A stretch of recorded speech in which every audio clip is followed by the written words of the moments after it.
Hello दोस्तों, तो कैसे यार आप लोग। आशा करते हैं आप लोग मस्त होंगे और आपकी तैयारी भी मस्त चल रही होगी। तो जैसा कि यार हम लोग क्लास 12 केमिस्ट्री के वन शॉट वीडियो को देख रहे थे, तो आज का ये जो वीडियो होने वाला है ये आपका चैप्टर नंबर 8 12th केमिस्ट्री का जो चैप्टर नंबर आपका 8 है, एल्डिहाइड, कीटोन तथा कार्बोक्सिलिक अम्ल।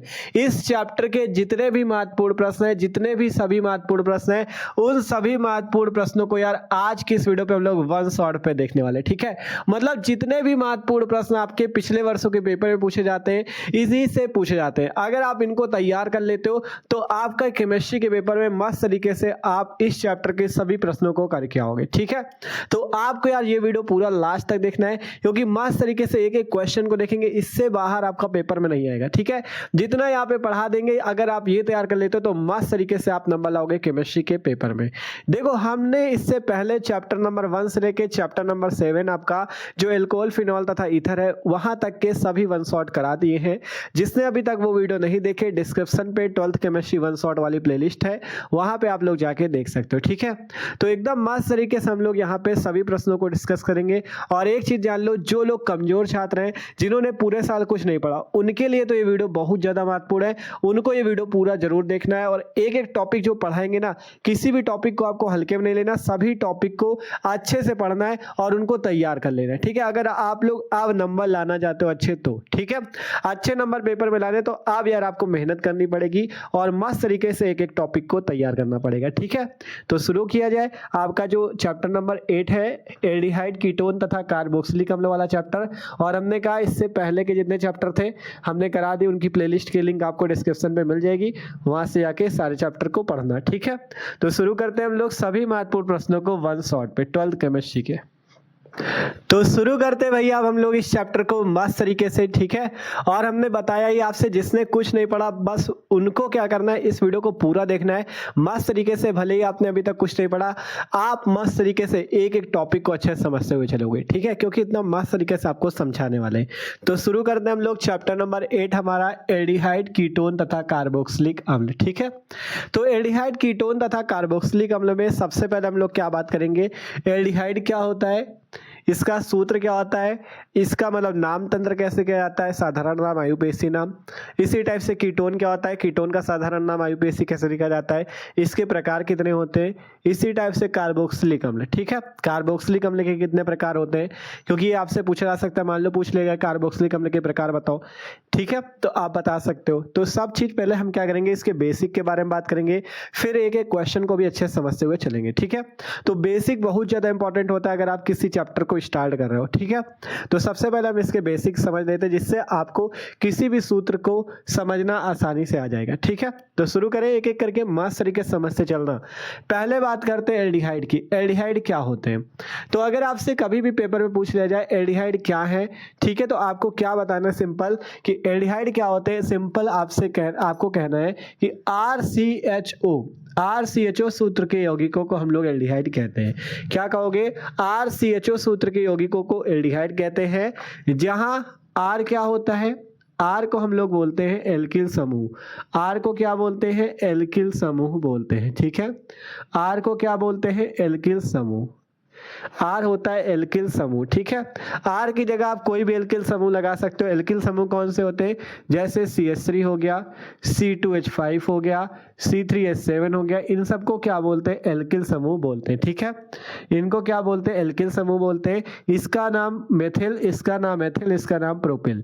नाम लिखने के लिए आपको कैसे नाम ले सकते हो, एल्किल समूह है, आपको कार्बन देखना है। एक कार्बन, तो एक कार्बन के लिए मेथ लगता है इसलिए मेथिल, दो कार्बन के लिए एथ लगता है इसलिए एथिल, 3 के लिए प्रोप लगता है इसलिए प्रोपिल। ठीक है, आप बात करें जो एल्डिहाइडों के सूत्र होंगे वो कैसे होंगे। देखो, पहला जो एल्डिहाइड का सदस्य होता है उसमें आपको R की जगह ये ग्रुप नहीं लगाने, आपको क्या करना है, H लगाना है, हाइड्रोजन। पहला एल्डिहाइड जो होता है वो होता है HCHO। ठीक है, पहला जो एल्डिहाइड होता है उसका सूत्र क्या होता है, HCHO। ठीक है, ये होता है पहला, सबसे पहला एल्डिहाइड का सदस्य होता है HCHO। ठीक है, दूसरा सदस्य की बात करें तो आपको R की जगह क्या लगा देना, CH3, तो आपको एल्डिहाइड का दूसरा सदस्य मिल जाएगा CH3CHO। ठीक है, है, इस टाइप से। R की जगह CH3 लगाया तो CH3CHO मिला। इसी टाइप से अगर आप R की जगह C2H5 लगा देते हो तो यहाँ से मिल जाएगा C2H5CHO, ठीक है, इस टाइप से। मतलब RCHO सूत्र होता है, पहला आपको जो एल्डिहाइड मिलेगा उसमें आपको R की जगह हाइड्रोजन यूज करना है तो HCHO हो जाएगा, ये आपका पहला सदस्य एल्डिहाइड का। दूसरे में आपको CH3 यूज करना है, तीसरे पे C2H5, आगे इसी टाइप से यूज करते चले जाना है, ठीक है। अब बात करें इनके नाम की, नाम कैसे लिखा जाएगा, आगे भी आपको इसी टाइप से मिलेंगे। जैसे C3H7 लगा दो तो C3H7CHO, ठीक है, ये आपका अगला एल्डिहाइड होगा। आप देखो नाम के लिए आपको जो दोनों ऊपर वाले हैं, इसका और इसका, इन दोनों का आपको साधारण नाम जरूर याद रखना है, ठीक है। IUPAC भी बताएंगे, सबसे पहले इनका साधारण नाम आपको याद रखना है क्योंकि इन दोनों का साधारण नाम इंपॉर्टेंट है, ठीक है। ये जो आपका HCHO है इसका नाम होता है फॉर्मेल्डिहाइड। इस चैप्टर में आपको फॉर्मेल्डिहाइड के बारे में पढ़ना है। इसका क्या नाम होता है, फॉर्मेल्डिहाइड। इसी टाइप से जो नीचे है CH3CHO, इसका नाम होता है एसिटल्डिहाइड, ठीक है, एसिटल्डिहाइड इसका नाम होता है। ये चीज आपको पता होना चाहिए, ठीक है, क्योंकि सूत्र का नाम पता होगा तब आप क्या कर पाओगे, रिएक्शन जो पेपर में आती हैं उनको भी अच्छे से कर पाओगे और जो आगे हम आपको समझाएंगे वो भी अच्छे से समझ पाओगे, ठीक है। HCHO का साधारण नाम फॉर्मेल्डिहाइड, CH3CHO का एसिटल्डिहाइड। केवल इन्हीं दोनों के आपको साधारण नाम याद करने हैं और बाकी के आपको क्या निकालने आने चाहिए, IUPAC, क्योंकि साधारण नाम जो है केवल HCHO का फॉर्मेल्डिहाइड और CH3CHO का एसिटल्डिहाइड, यही दोनों इंपॉर्टेंट है, तो इन्हीं के साधारण नाम याद रखो। बाकी का आपको क्या याद होना चाहिए, IUPAC निकालना आना चाहिए। क्या निकालना आना चाहिए, IUPAC, याद नहीं करना, निकालना है, ठीक है। IUPAC निकालना आना चाहिए। IUPAC करने के लिए आपको क्या करना है, सबसे पहले आपको देखना है, जैसे HCHO है, HCHO में देखो कितने कार्बन है। अगर कार्बन की बात करें तो यहाँ पे एक कार्बन हमें दिख रहा है, तो एक कार्बन के लिए आपको लगाना है मेथ। क्या लगाना है, मेथ लगाना है, मेथ लगाना है और उस पे क्या कर देना, एल्केन बना देना, मतलब मेथेन कर देना है। अगर एक कार्बन दिखता है तो आपको मेथेन कर देना है। अगर यहाँ पे जैसे देखो नीचे वाले पे एक एक दो कार्बन दिखते हैं तो आपको दो के लिए एथ लगता है, इसलिए क्या कर देना है, एथेन कर देना है। क्या कर देना है, एथेन कर देना है, ठीक है। मतलब सिंपल सी बात बता रहे हैं, IUPAC लिखने के लिए कार्बन गिनो, एक कार्बन तो आपको मेथेन, दो कार्बन तो आपको एथेन कर देना है, तीन कार्बन मिले तो प्रोपेन कर देना, इसी टाइप से आपको एल्केन लगाते चले जाना है। आप बात करें हमें लिखना किसका नाम है, मतलब आपका जो एल्डिहाइड है, एल्डिहाइड का नाम। तो एक चीज याद रखना, एल्डिहाइड का नाम लिखने के लिए आपको क्या यूज करना है, लास्ट में अल का प्रयोग करना है, ठीक है। आपको जब नाम लिखोगे तो लास्ट में आपको अल का प्रयोग करना है। जैसे मेथेन में अगर अल जोड़ो तो क्या नाम हो जाएगा, मेथेनल, तो इसका नाम होगा IUPAC मेथेनल। अगर HCHO के IUPAC की बात करें तो इसका IUPAC नाम होगा मेथेनल। कैसे लिखा गया, सिंपल HCHO हमें मिला, हमने कहा अगर एक कार्बन तो एक कार्बन के लिए मेथ लगता है, तो मेथ की जगह आपको कर देना मेथेन, मेथेन कर दिया। अब आपको एक चीज याद रखना है, जब भी एल्डिहाइड ग्रुप होता है CHO ग्रुप, तो उसमें अल का प्रयोग करते हैं हम लोग नाम लिखने में, तो यहाँ पे IUPAC इसका नाम हो जाएगा मेथेनल। इसी टाइप से यहाँ पे दो कार्बन इसलिए एथेन लिखा, फिर इसमें अल जोड़ दो तो इसका नाम हो जाएगा एथेनल। इसी टाइप से इसका नीचे वाले को देखोगे, यहाँ पे कार्बन गिनो, दो एक तीन कार्बन पूरे के गिनना है, दो ये एक इसका, तीन कार्बन है, तीन कार्बन के लिए प्रोप लगता है, इसलिए पहले प्रोपेन लिख लो, फिर उसमें अल लगा दो तो प्रोपेनल। इस टाइप से इसका IUPAC हो जाता है। नीचे का देखोगे, तीन कार्बन यहाँ, एक कार्बन यहाँ, चार कार्बन मिले, चार कार्बन के लिए ब्यूट लगता है, इसलिए इस पे पहले ब्यूटेन लिखो और फिर उसमें अल लगा दो तो ब्यूटेनल इसका नाम हो जाता है। तो इस टाइप से एल्डिहाइडों के नामकरण होता है, ठीक है। तो आपसे हमने अभी क्या बताया, एकदम सिंपल सी बात बताई। अगर आपसे पेपर में पूछ लिया जाए एल्डिहाइड क्या होते हैं, अभी एल्डिहाइड बनाने की विधियां भी पूछी जाती है। देखो प्रश्न आता है एल्डिहाइड क्या है, एल्डिहाइड बनाने की विधियां, उसके रासायनिक गुण को लिखिए। तो एल्डिहाइड क्या है वो हम आपको यहाँ पे समझा रहे हैं, अभी आगे जब क्वेश्चन मिलेंगे तब हम उसमें आपको समझाएंगे एल्डिहाइड बनाने की विधियां, ठीक है। इसी टाइप से कीटोन बनाने की विधियां पूछी जाती है, विधियां आगे समझाएंगे। पहले यहाँ पे आपको ये समझना है एल्डिहाइड क्या है, कीटोन क्या है, कार्बोक्सिलिक अम्ल क्या है, इनके प्रकार क्या है, ठीक है। तो सिंपल हमने इसमें यह बताया कि RCHO सूत्र के यौगिकों को एल्डिहाइड बोलते हैं, जहां R एल्किल समूह जैसे CH3 C2H5 CH3S7। पहला एल्डिहाइड तब मिलता है जब R की जगह H लगाओ, HCHO होता है। साधारण नाम केवल आपको दो एल्डिहाइड का याद रखना है, फॉर्मेल्डिहाइड और इस वाले का एसिटल्डिहाइड। HCHO का नाम होता है फॉर्मेल्डिहाइड और CH3CHO का नाम होता है एसिटल्डिहाइड। और IUPAC लिखने के लिए बस ये ध्यान दो, कार्बन गिन लो, अगर एक कार्बन मिलता है तो एक कार्बन के लिए मेथ लगता है, इसलिए मेथेन कर दो, प्लस उसमें क्या जोड़ दो, अल जोड़ दो, तो मेथेन प्लस अल मिला के मेथेनल हो गया। इसमें दो कार्बन तो एथेनल, इसमें तीन कार्बन तो प्रोपेनल, इसमें चार कार्बन तो ब्यूटेनल। बस नाम लिखना सीख चुके हो, यही होता है एल्डिहाइड। ठीक है, अब इसके बाद हम लोग किस में आएंगे, इसके बाद हम लोग आएंगे कीटोन की तरफ। कीटोन क्या होता है, ठीक है, कीटोन की बात करें तो कीटोन का सूत्र जो होता है वो होता है इस टाइप से, RCOR। ये किसका सूत्र होता है, कीटोन का होता है, RCOR। ठीक है, यहां पे अगर बात करें, यहां पे आप R डैश कर सकते हो, RCOR डैश। ठीक है, जहां R और R डैश क्या है, जहां R व R डैश को हम लोग क्या बोलते हैं, इन्हें हम लोग एल्किल समूह ही बोलते हैं। R और R डैश क्या होते हैं, एल्किल समूह होते हैं।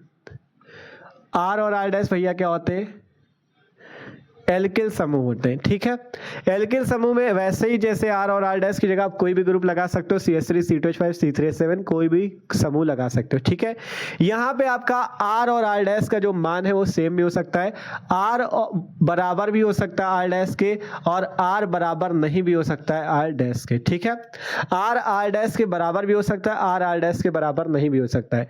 R डैश सिंपल एल्किल समूह है। ठीक है, अगर R और R डैश बराबर आपको दिखे तो आपको बताना है वो किस प्रकार का कीटोन है, सरल कीटोन। ये इसे कीटोन के प्रकार भी होते हैं, कीटोन दो प्रकार का, सरल कीटोन तथा मिश्रित कीटोन। अगर R और R डैश का मान बराबर दिखे तो सरल कीटोन बोलोगे, और अगर R और R डैश का मान बराबर ना दिखे तो उसे हम लोग बोलेंगे मिश्रित कीटोन। उसे क्या बोलेंगे, मिश्रित कीटोन बोलेंगे। क्या बोलेंगे, मिश्रित कीटोन। ये चीज आपको याद रखना है। ठीक है, आपसे कीटोन के प्रकार पूछे जाए, कीटोन दो प्रकार का। सबसे पहले कीटोन का सूत्र RCOR डैश, जहां R और R डैश क्या है, एल्किल समूह है। इसकी जगह आप CH3 C2H5 C3H7 कुछ भी लगा सकते हो। R और R डैश का मान सेम होता है तो आपको सरल कीटोन बताना है। अगर R और R डैश का मान सेम नहीं होता तो आपको बताना है मिश्रित कीटोन।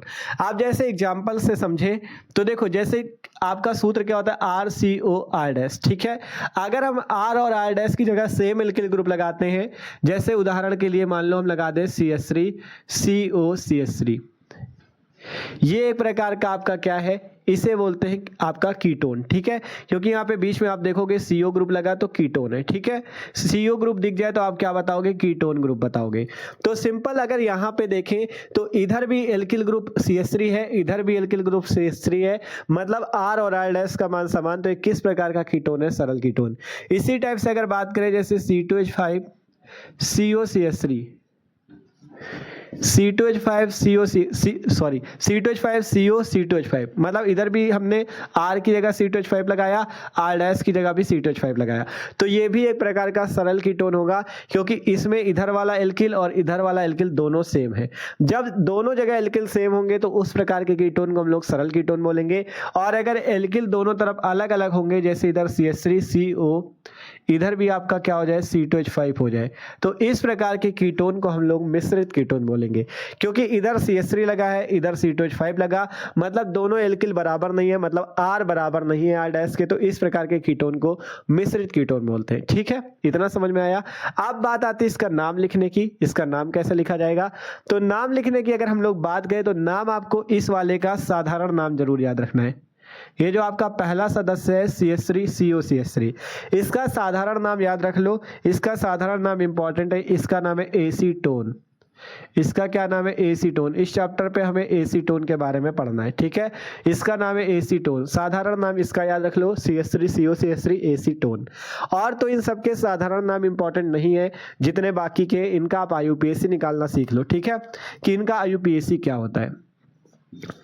IUPAC की बात करें, IUPAC, ठीक है, और अगर निकालना चाहो तो इनका निकाल भी सकते हो, ऐसी बात नहीं, लेकिन मेन इसका है आपको और क्या निकालना आना चाहिए, केवल IUPAC। ठीक है, आप जैसे यहाँ पे CH3 COCH3, ये चीज आपको दिख रहा है CH3 COCH3, ठीक है, ये चीज आपको दिख रहा है CH3 COCH3। तो नाम लिखने के लिए सबसे पहले कुछ नहीं करना, कार्बन गिन लेने। एक कार्बन ये रहा, एक कार्बन ये रहा, एक कार्बन ये रहा, 3 कार्बन है। 3 कार्बन के लिए क्या लगता है, प्रोप लगता है। तो यहाँ पे आपको सबसे पहले प्रोप करना है और उसमें एन लगा देना है। जैसे इसमें कर रहे थे, 3 कार्बन थे तो प्रोपेन कर देते थे, फिर अल लगा देते तो प्रोपेनल हो जाता था। लेकिन इसमें आपको क्या करना है, प्रोपेन तो लिख दिया 3 कार्बन के लिए, लेकिन आप इसमें पढ़ किसके बारे में रहो, कीटोन के बारे में, तो आपको आगे क्या यूज करना है, ओन का यूज करना है। क्या यूज करना है, ओन। इसमें अल लगाते थे, इसमें ओन लगाएंगे, तो प्रोपेन प्लस ओन मिला के हो जाएगा प्रोपेनोन। इसका जो नाम होगा वो होगा प्रोपेनोन। ठीक है, क्या नाम होगा इसका, प्रोपेनोन नाम होगा। देखो CH3 COCH3 है तो इसका नाम हो गया प्रोपेनोन। ठीक है, सिंपल कैसे, 3 कार्बन थे, प्रोप लिखा, उसमें एल्केन लगा दो, प्रोपेन लगा दो, फिर ओन जोड़ दो, प्रोपेनोन नाम हो गया। ठीक है, और जैसे एग्जाम्पल के तौर पे और देखो यहाँ पे जैसे बात करें, ठीक है, अभी इनको भी बताएंगे जो यहाँ पे लिखे हुए थे। अब मान लो यहाँ पे जैसे है CH3 CO C2H5, ये वाला एक है, ये एक प्रकार का मिश्रित कीटोन है क्योंकि दोनों तरफ एल्किल अलग है। इसके अगर IUPAC की बात करें तो IUPAC लिखने के लिए आपको करना क्या है, आपको सिंपल कुछ नहीं करना, यहाँ पे आपको जब ऐसे मिले CH3 CO C2H5, देखो पहले वाले का नाम तो आसानी से लिख देना, लेकिन जब इस टाइप से मिला करें तो आप सबसे पहले उसको ओपन कर लो। देखो कैसे ओपन करना है, CH3 ये है, CO ये है, ये जो C2H5 है इसको आप ऐसे लिख सकते हो CH2 CH3, इसको क्या लिख सकते हो CH2 और CH3 आगे CH2 CH3 ऐसे लिख सकते हो। ठीक है, सिंपल देख लो, यहाँ पे CH3 ये है, CO ये है, C2H5 को लिख सकते हो CH2 CH3। इसका नाम लिखने के लिए देखो हमने क्या किया, C2H5 को खोल दिया क्योंकि यहाँ पे एक एक मिला के 2 कार्बन, 2 3 मिला के 5 हाइड्रोजन, लिखा वही चीज है। ठीक है, तो इसको सिंपल कुछ नहीं किया, ओपन कर दिया। अब नाम लिखने के लिए कार्बन गिनने हैं, कार्बन वहां से आपको गिनने हैं जहां से CO आपका नजदीक मिले, यहाँ से कार्बन गिन दो, 1 2 3 4, 4 कार्बन है। अब 4 कार्बन के लिए लगता क्या है, ब्यूट लगता है, इसलिए यहाँ पे आपको कर देना है ब्यूटेनोन। क्या कर देना, ब्यूटेनोन कर देना है। ठीक है, ब्यूटेनोन कर देना है। सिंपल ब्यूटेनोन हुआ कैसे, आपने देखा CH3 CO CH2 CH3 था, कार्बन गिने 4 कार्बन, 4 कार्बन के लिए ब्यूट लगता है, इसलिए ब्यूटेन हुआ, और ओन आपको कीटोन में जोड़ना है तो ब्यूटेनोन इसका नाम हो गया। ठीक है, सिंपल है। और एग्जांपल देखो जैसे अभी लिखे हुए थे, ये वाला एक लिखा था हमने C2H5 CO C2H5, इस टाइप से एक लिखा था ना ये वाला, तो इसको सबसे पहले आपको करना क्या, ओपन कर लेना है। तो C2H5 को आप क्या लिख सकते हो, CH3 CH2, मतलब C2H5 आगे है CO, फिर है CH2 CH3, इस टाइप से। ठीक है, यही चीज तो है, सेम चीज है। देखो C2H5 को लिख दिया CH3 CH2, बीच में CO वैसा ही है, इस C2H5 को CH2 CH3। आप देखो इसमें आपको एक चीज ध्यान देना है, आपको एक चीज ध्यान देना, अभी तक क्या था आपका 1 2 दूसरे ही कार्बन पे CO मिलता था, लेकिन इसमें मिलेगा 1 2 तीसरे कार्बन पे CO। तो जब ऐसा हो कि दूसरे कार्बन पे CO ना हो कि तीसरे या चौथे या पांचवे में ऐसे हो, तो आपको सिंपल कार्बन की नंबरिंग भी लिखनी पड़ेगी कि किस कार्बन में CO ग्रुप लगा है। नाम लिखना कैसे, देखो सिंपल कार्बन गिनो, 1 2 3 4 5, और कार्बन वहां से गिनना जहां से CO आपका नजदीक मिले, कीटोन ग्रुप CO जो है नजदीक मिले। अब 5 कार्बन है, 5 कार्बन के लिए क्या होता है, पेंट होता है, तो आपको लिखना क्या, पेंटेन लिखना है, सिंपल पेंटेन लिखना है, इस टाइप से पेंटेन, और उसमें क्या लगाना है, ओन लगाना है, क्योंकि कीटोन पड़ा रहा तो पेंटेनोन इसका नाम हो जाएगा। अब इसमें आपको ये दर्शाना पड़ेगा कि ये तीसरे कार्बन पे CO लगा है, इसलिए इसका नाम होगा 3 पेंटेनोन। ठीक है, अभी तक तो कोई दिक्कत नहीं थी क्योंकि दूसरे ही कार्बन पे देखो पहला दूसरे पे आपका CO था, पहला दूसरा पे CO था, लेकिन यहाँ पे जो है पहला दूसरा तीसरे कार्बन पे CO है। तो जब दूसरे से ऊपर बढ़ जाए, तीसरे चौथे पांचवे में CO मिले, आपको कीटोन ग्रुप मिले, तो उसको दर्शा दिएगा कि किस नंबर पे कीटोन ग्रुप लगा है। 5 कार्बन के लिए पेंटेनोन तो हो गया, लेकिन तीसरे पे CO लगा था, इसलिए 3 पेंटेनोन नाम हुआ। ठीक है, तो इस टाइप से इसका नाम लिखना है IUPAC। कार्बन गिनो, 5 कार्बन पेंटेन लगाओ, ओन लगा दो पेंटेनोन। ठीक है, और दर्शा दो किस कार्बन पे CO लगा, 3 पे लगा तो 3 पेंटेनोन। ठीक है, तो इस टाइप से इसका नाम लिखा जाता है। सबसे पहले कीटोन में हमने समझाया कि कीटोन का सूत्र RCOR- होता है, जहां CO कीटोन ग्रुप होता है। ठीक है, R और R- एल्किल समूह होता है, इसकी जगह आप CH3 C2H5 C3H7 लगा सकते हो। अगर आप दोनों तरफ एल्किल ग्रुप सेम रखते हो, समान रखते हो, R और R- बराबर रखते हो, तो सरल कीटोन होता है। अगर आपसे कभी पूछा जाए कि कीटोन क्या है, कीटोन के प्रकार बताओ, 2 प्रकार के होते हैं, सरल कीटोन, मिश्रित कीटोन। परिभाषा लिख सकते हो, जिसमें दोनों एल्किल मतलब कीटोन के दोनों एल्किल समान हो, उसे सरल कीटोन कहते हैं। एग्जाम्पल एक दे देना, ये वाला जैसे दोनों पे एल्किल सेम है, CH3 इधर भी CH3। ठीक है, मिश्रित कीटोन जिसमें दोनों तरफ के एल्किल समान ना हो, जैसे कि ये वाला CH3 CO C2H5, इधर C2H5 लगा, इधर CH3 लगा, तो ये मिश्रित कीटोन है।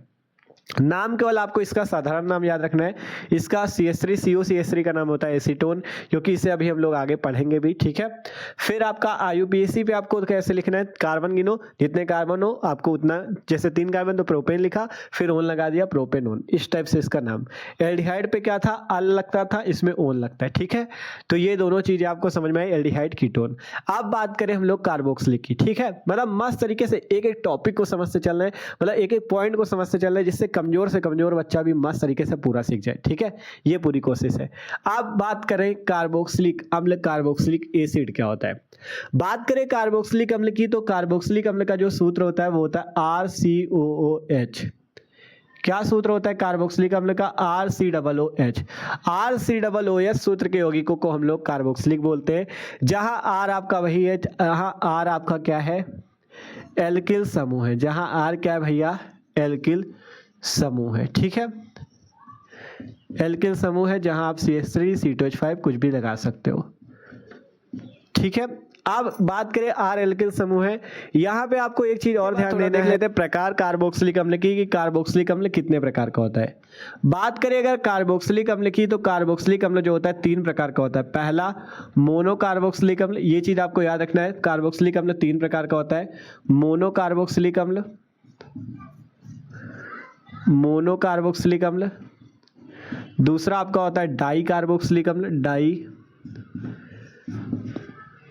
कार्बोक्सिलिक अम्ल। और तीसरा ट्राई कार्बोक्सिलिक। ठीक है, डाई कार्बोक्सिलिक और तीसरा होता है ट्राई कार्बोक्सिलिक। 3 प्रकार के कार्बोक्सिलिक अम्ल होते हैं। ठीक है, आपका मोनो कार्बोक्सिलिक अम्ल, डाई कार्बोक्सिलिक अम्ल और ट्राई कार्बोक्सिलिक अम्ल। अब क्या होते हैं मोनो कार्बोक्सिलिक अम्ल, क्या होते हैं ट्राई कार्बोक्सिलिक अम्ल, इनको अभी हम लोग समझेंगे, टेंशन ना लो। ठीक है, सबसे पहले देखो, अगर हम बात करें आपके कार्बोक्सिलिक अम्ल की, तो कार्बोक्सिलिक पे आपका जैसे इसमें पहला आपका जब प्राप्त करना था तो हाइड्रोजन लगाया गया था R की जगह, वैसे इसमें भी पहले आपको जब पहला जो आपका कार्बोक्सिलिक अम्ल का सदस्य है उसको प्राप्त करना होगा, तो हम R की जगह हाइड्रोजन लगाएंगे तो हो जाएगा HCOOH। ये पहला सदस्य होता है कार्बोक्सिलिक अम्ल का। ठीक है, फिर इसके बाद जैसे आपका दूसरा सदस्य प्राप्त करने के लिए CH3 C2H5 C3H7 इस टाइप से लगाते चले जाना है। अगर हम R की जगह CH3 ग्रुप लगा देते हैं तो बन जाएगा CH3 COOH। ये आपका कार्बोक्सिलिक का दूसरा सदस्य होता है। ठीक है, तीसरा प्राप्त करना है तो हम R की जगह C2H5 लगा देंगे तो हमें मिल जाएगा C2H5 COOH। ये आपका क्या होता है? कार्बोक्सिलिक का तीसरा सदस्य होता है। इसी टाइप से आप प्राप्त कर से जा सकते हो। आगे जाओ तो आगे प्राप्त कर लो C3H7 COOH। ठीक है, इस टाइप से, तो इस टाइप से आप कार्बोक्सिलिक प्राप्त कर सकते हो। जैसे एल्डिहाइड पे था वैसे कार्बोक्सिलिक पे। आप बात करें मोनो कार्बोक्सिलिक अम्ल क्या होते हैं। मोनो कार्बोक्सिलिक अम्ल जो होते हैं वो एक ऐसे कार्बोक्सिलिक अम्ल होते हैं जिसमें ये जो कार्बोक्सिलिक COOH ग्रुप होता है उसमें एक होता है। जिसमें COOH ग्रुप की संख्या 1 हो उसे हम लोग मोनो कार्बोक्सिलिक अम्ल बोलते हैं। जैसे HCOOH हो गया, CH3 COOH हो गया, इन्हें हम लोग क्या बोलते हैं? मोनो कार्बोक्सिलिक अम्ल। डाई कार्बोक्सिलिक की बात करें तो इसमें जो कार्बोक्सिलिक COOH की संख्या होती है वो 2 होती है। इस टाइप से आपका 2 होते हैं COOH ग्रुप, तो हम लोग उसे डाई कार्बोक्सिलिक, मतलब जिसमें COOH की संख्या 2 हो उसे डाई कार्बोक्सिलिक, जिसपे COOH की संख्या 1 हो उसे मोनो कार्बोक्सिलिक, और जिसपे COOH ग्रुप अर्थात COOH समूह की संख्या क्या हो? 3 हो उसे ट्राई कार्बोक्सिलिक। अगर आपकी संख्या क्या हो? 3 हो, इस टाइप से CH2 COOH मान लो हो, यहाँ पे आपका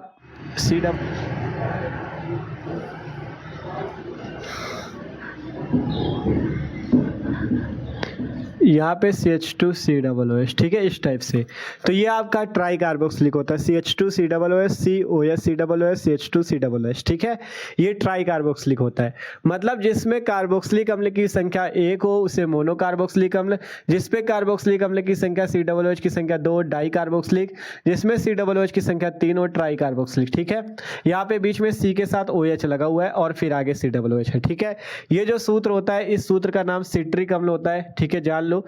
ये किसका एग्जाम्पल हमने दिया यहाँ पे? सिट्रिक अम्ल का, सिट्रिक अम्ल बोलते हैं इसे। ठीक है, तो सिंपल सी हम यहाँ पे ये बता रहे हैं कि आपका कार्बोक्सिलिक अम्ल जो होता है 3 प्रकार का होता है। मोनो कार्बोक्सिलिक अम्ल, डाई कार्बोक्सिलिक अम्ल और ट्राई कार्बोक्सिलिक अम्ल।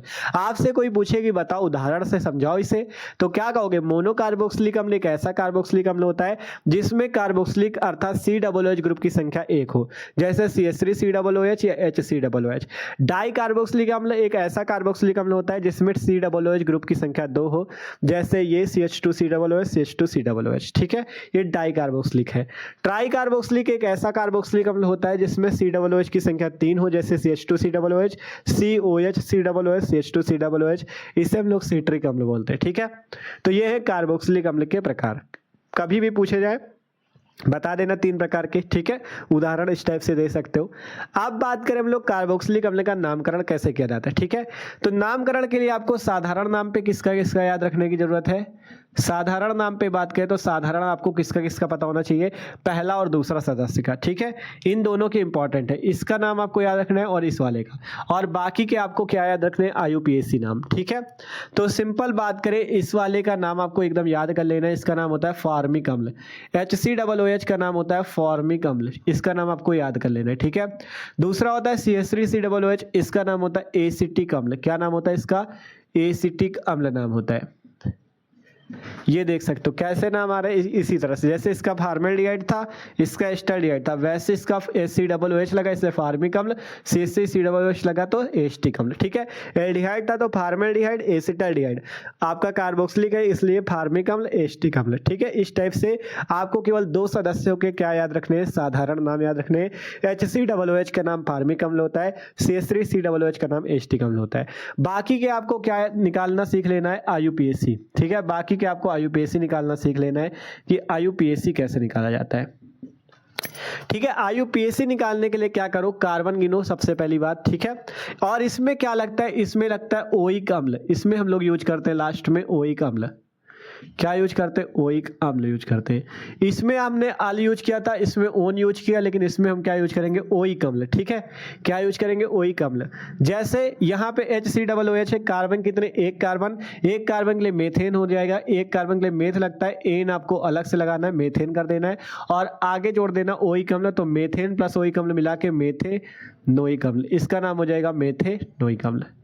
तो HCOOH का कभी भी IUPAC लिखना हो, सिंपल क्या करना, कार्बन गिन लेना, एक कार्बन के लिए मेथ लगता है इसलिए मेथेन कर दो, फिर ओइक अम्ल जोड़ दो, मेथेनोइक अम्ल, ठीक है। अगला है CH3COOH, कार्बन गिनो, एक कार्बन ये, 2 कार्बन के लिए एथ लगता है इसलिए इसका नाम हो जाएगा एथेनोइक अम्ल। 2 कार्बन के लिए एथ लगता है, एथ लगा दो, फिर उसमें एन लगा दो, एथेन कर दो, फिर ओइक अम्ल अलग से जोड़ दो, एथेनोइक अम्ल हो जाएगा इसका नाम, ठीक है। इसका क्या नाम हो गया, एथेनोइक अम्ल। इसी टाइप से आगे के नाम भी आसानी से लिख सकते हो। कार्बन गिनो 2, 1, 3 कार्बन, 3 के लिए प्रोप लगता है इसलिए इसका नाम प्रोपेनोइक अम्ल, IUPAC लिख रहे हैं, ठीक है, प्रोपेनोइक अम्ल। इसी टाइप से आगे 3, 1, 4 कार्बन, ब्यूटेनोइक अम्ल, ठीक है। इस टाइप से आपको IUPAC लिखना है, ब्यूटेनोइक अम्ल। तो देखो हमने यहाँ पे सारे नाम लिखना आपको सिखा दिया है, जिससे आपको इस चैप्टर पे कोई भी प्रॉब्लम ना हो, इसलिए पूरा बेसिक क्लियर किया। जिसने अभी तक कुछ ना पढ़ा वो भी अब मस्त नंबर ले आए, ये चीज है हमारा, ठीक है। इसी टाइप से हमने सारे चैप्टर को मस्त तरीके से एक एक बेसिक लेते हुए अच्छे से पढ़ाया हुआ है, जिससे आप लोग 1 शॉट पे पूरे चैप्टर का मस्त तरीके से रिविजन भी कर सकते हो, और जिसने कुछ नहीं पढ़ा वो उसको तैयार करके मस्त नंबर भी ला सकता है, ठीक है। इस हिसाब से पढ़ाया है।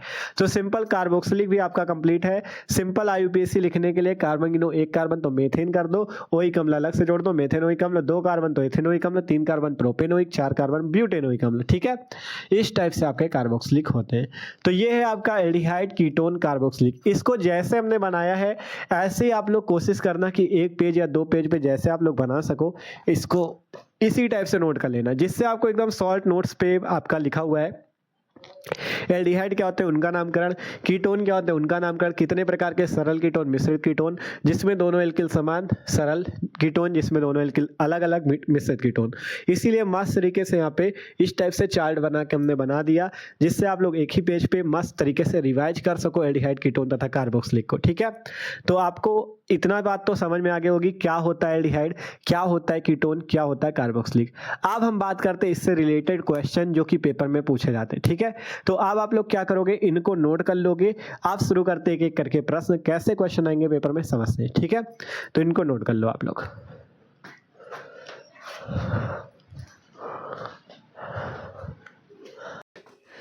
तो देखो भैया, आप जो हमारे पास क्वेश्चन है जो पेपर में पूछा जाता है, क्वेश्चन क्या होता है आपका, जैसे आपसे क्वेश्चन पूछा जाता है एल्डिहाइड बनाने की विधियां लिखिए, ठीक है। ये क्वेश्चन इंपॉर्टेंट है। एल्डिहाइड बनाने की विधियां लिखिए तथा एल्डिहाइडों के रासायनिक गुण को भी लिखिए, ठीक है। इंपॉर्टेंट क्वेश्चन है। एल्डिहाइड बनाने की विधियां क्या होती हैं, कौन कौन सी विधियों के द्वारा हम लोग एल्डिहाइड को बना सकते हैं, और आपकी एल्डिहाइड के रासायनिक गुण क्या होते हैं, ठीक है। इसी से अगर आपका जैसे हम एल्डिहाइड बनाने की विधि और एल्डिहाइड के रासायनिक गुण बनाएंगे, इसी से आप अगर पेपर में पूछा जाए फॉर्मल्डिहाइड बनाने की विधि या फॉर्मल्डिहाइड के रासायनिक गुण, तो सेम चीज होगा। आपसे पूछा जाए एस्टल्डिहाइड बनाने की विधि या एस्टल्डिहाइड की रासायनिक गुण, तो भी सेम चीज होगा। अभी जब आपको समझाते चलेंगे एग्जाम्पल से, तो आप लोग मस्त तरीके से पूरा समझ जाओगे, ठीक है। इससे कोई भी क्वेश्चन इस चैप्टर से आ जाए आप आसानी से कर सकते हो, बस थोड़ा सा टाइम देना, अच्छे से समझना, ठीक है। तो देखो सिंपल हम बात करते हैं सबसे पहले एल्डिहाइड बनाने की कौन कौन सी विधियां हैं जिनके द्वारा हम लोग एल्डिहाइड को बना सकते हैं। तो देखो पहली विधियां है आपकी, विधियों में से पहली विधि है आपकी एल्कोहलों के ऑक्सीकरण द्वारा। अगर हम लोग एल्कोहलों का ऑक्सीकरण कराते हैं तो हम लोग एल्डिहाइड प्राप्त कर सकते हैं, ठीक है। एल्कोहल क्या होते हैं? एल्कोहल तो सबको पता होगा। एल्कोहल क्या होते हैं? एल्कोहल जिसमें OH ग्रुप लगा हो, जैसे आपका RCH2OH, ठीक है। RCH2OH बोल सकते हो या सीधा सीधा ROH ही लगा लो, ठीक है। इस टाइप से ROH होता है, ठीक है, एल्कोहल। अगर बात करें यहाँ से हम RCH2OH मान लो लगा ले, RCH2OH, तो ये एक प्रकार का क्या है? प्राथमिक एल्कोहल है। अगर आप क्या करते हो, इस प्राथमिक एल्कोहल का आप ऑक्सीकरण करते हो, क्या करते हो? ऑक्सीजन के द्वारा आप क्या करते हो? इसका ऑक्सीकरण करते हो। ऑक्सीकरण में क्या करना है आपको? यहाँ पे उपस्थिति देनी है K2Cr2O7 की प्लस H2SO4 की।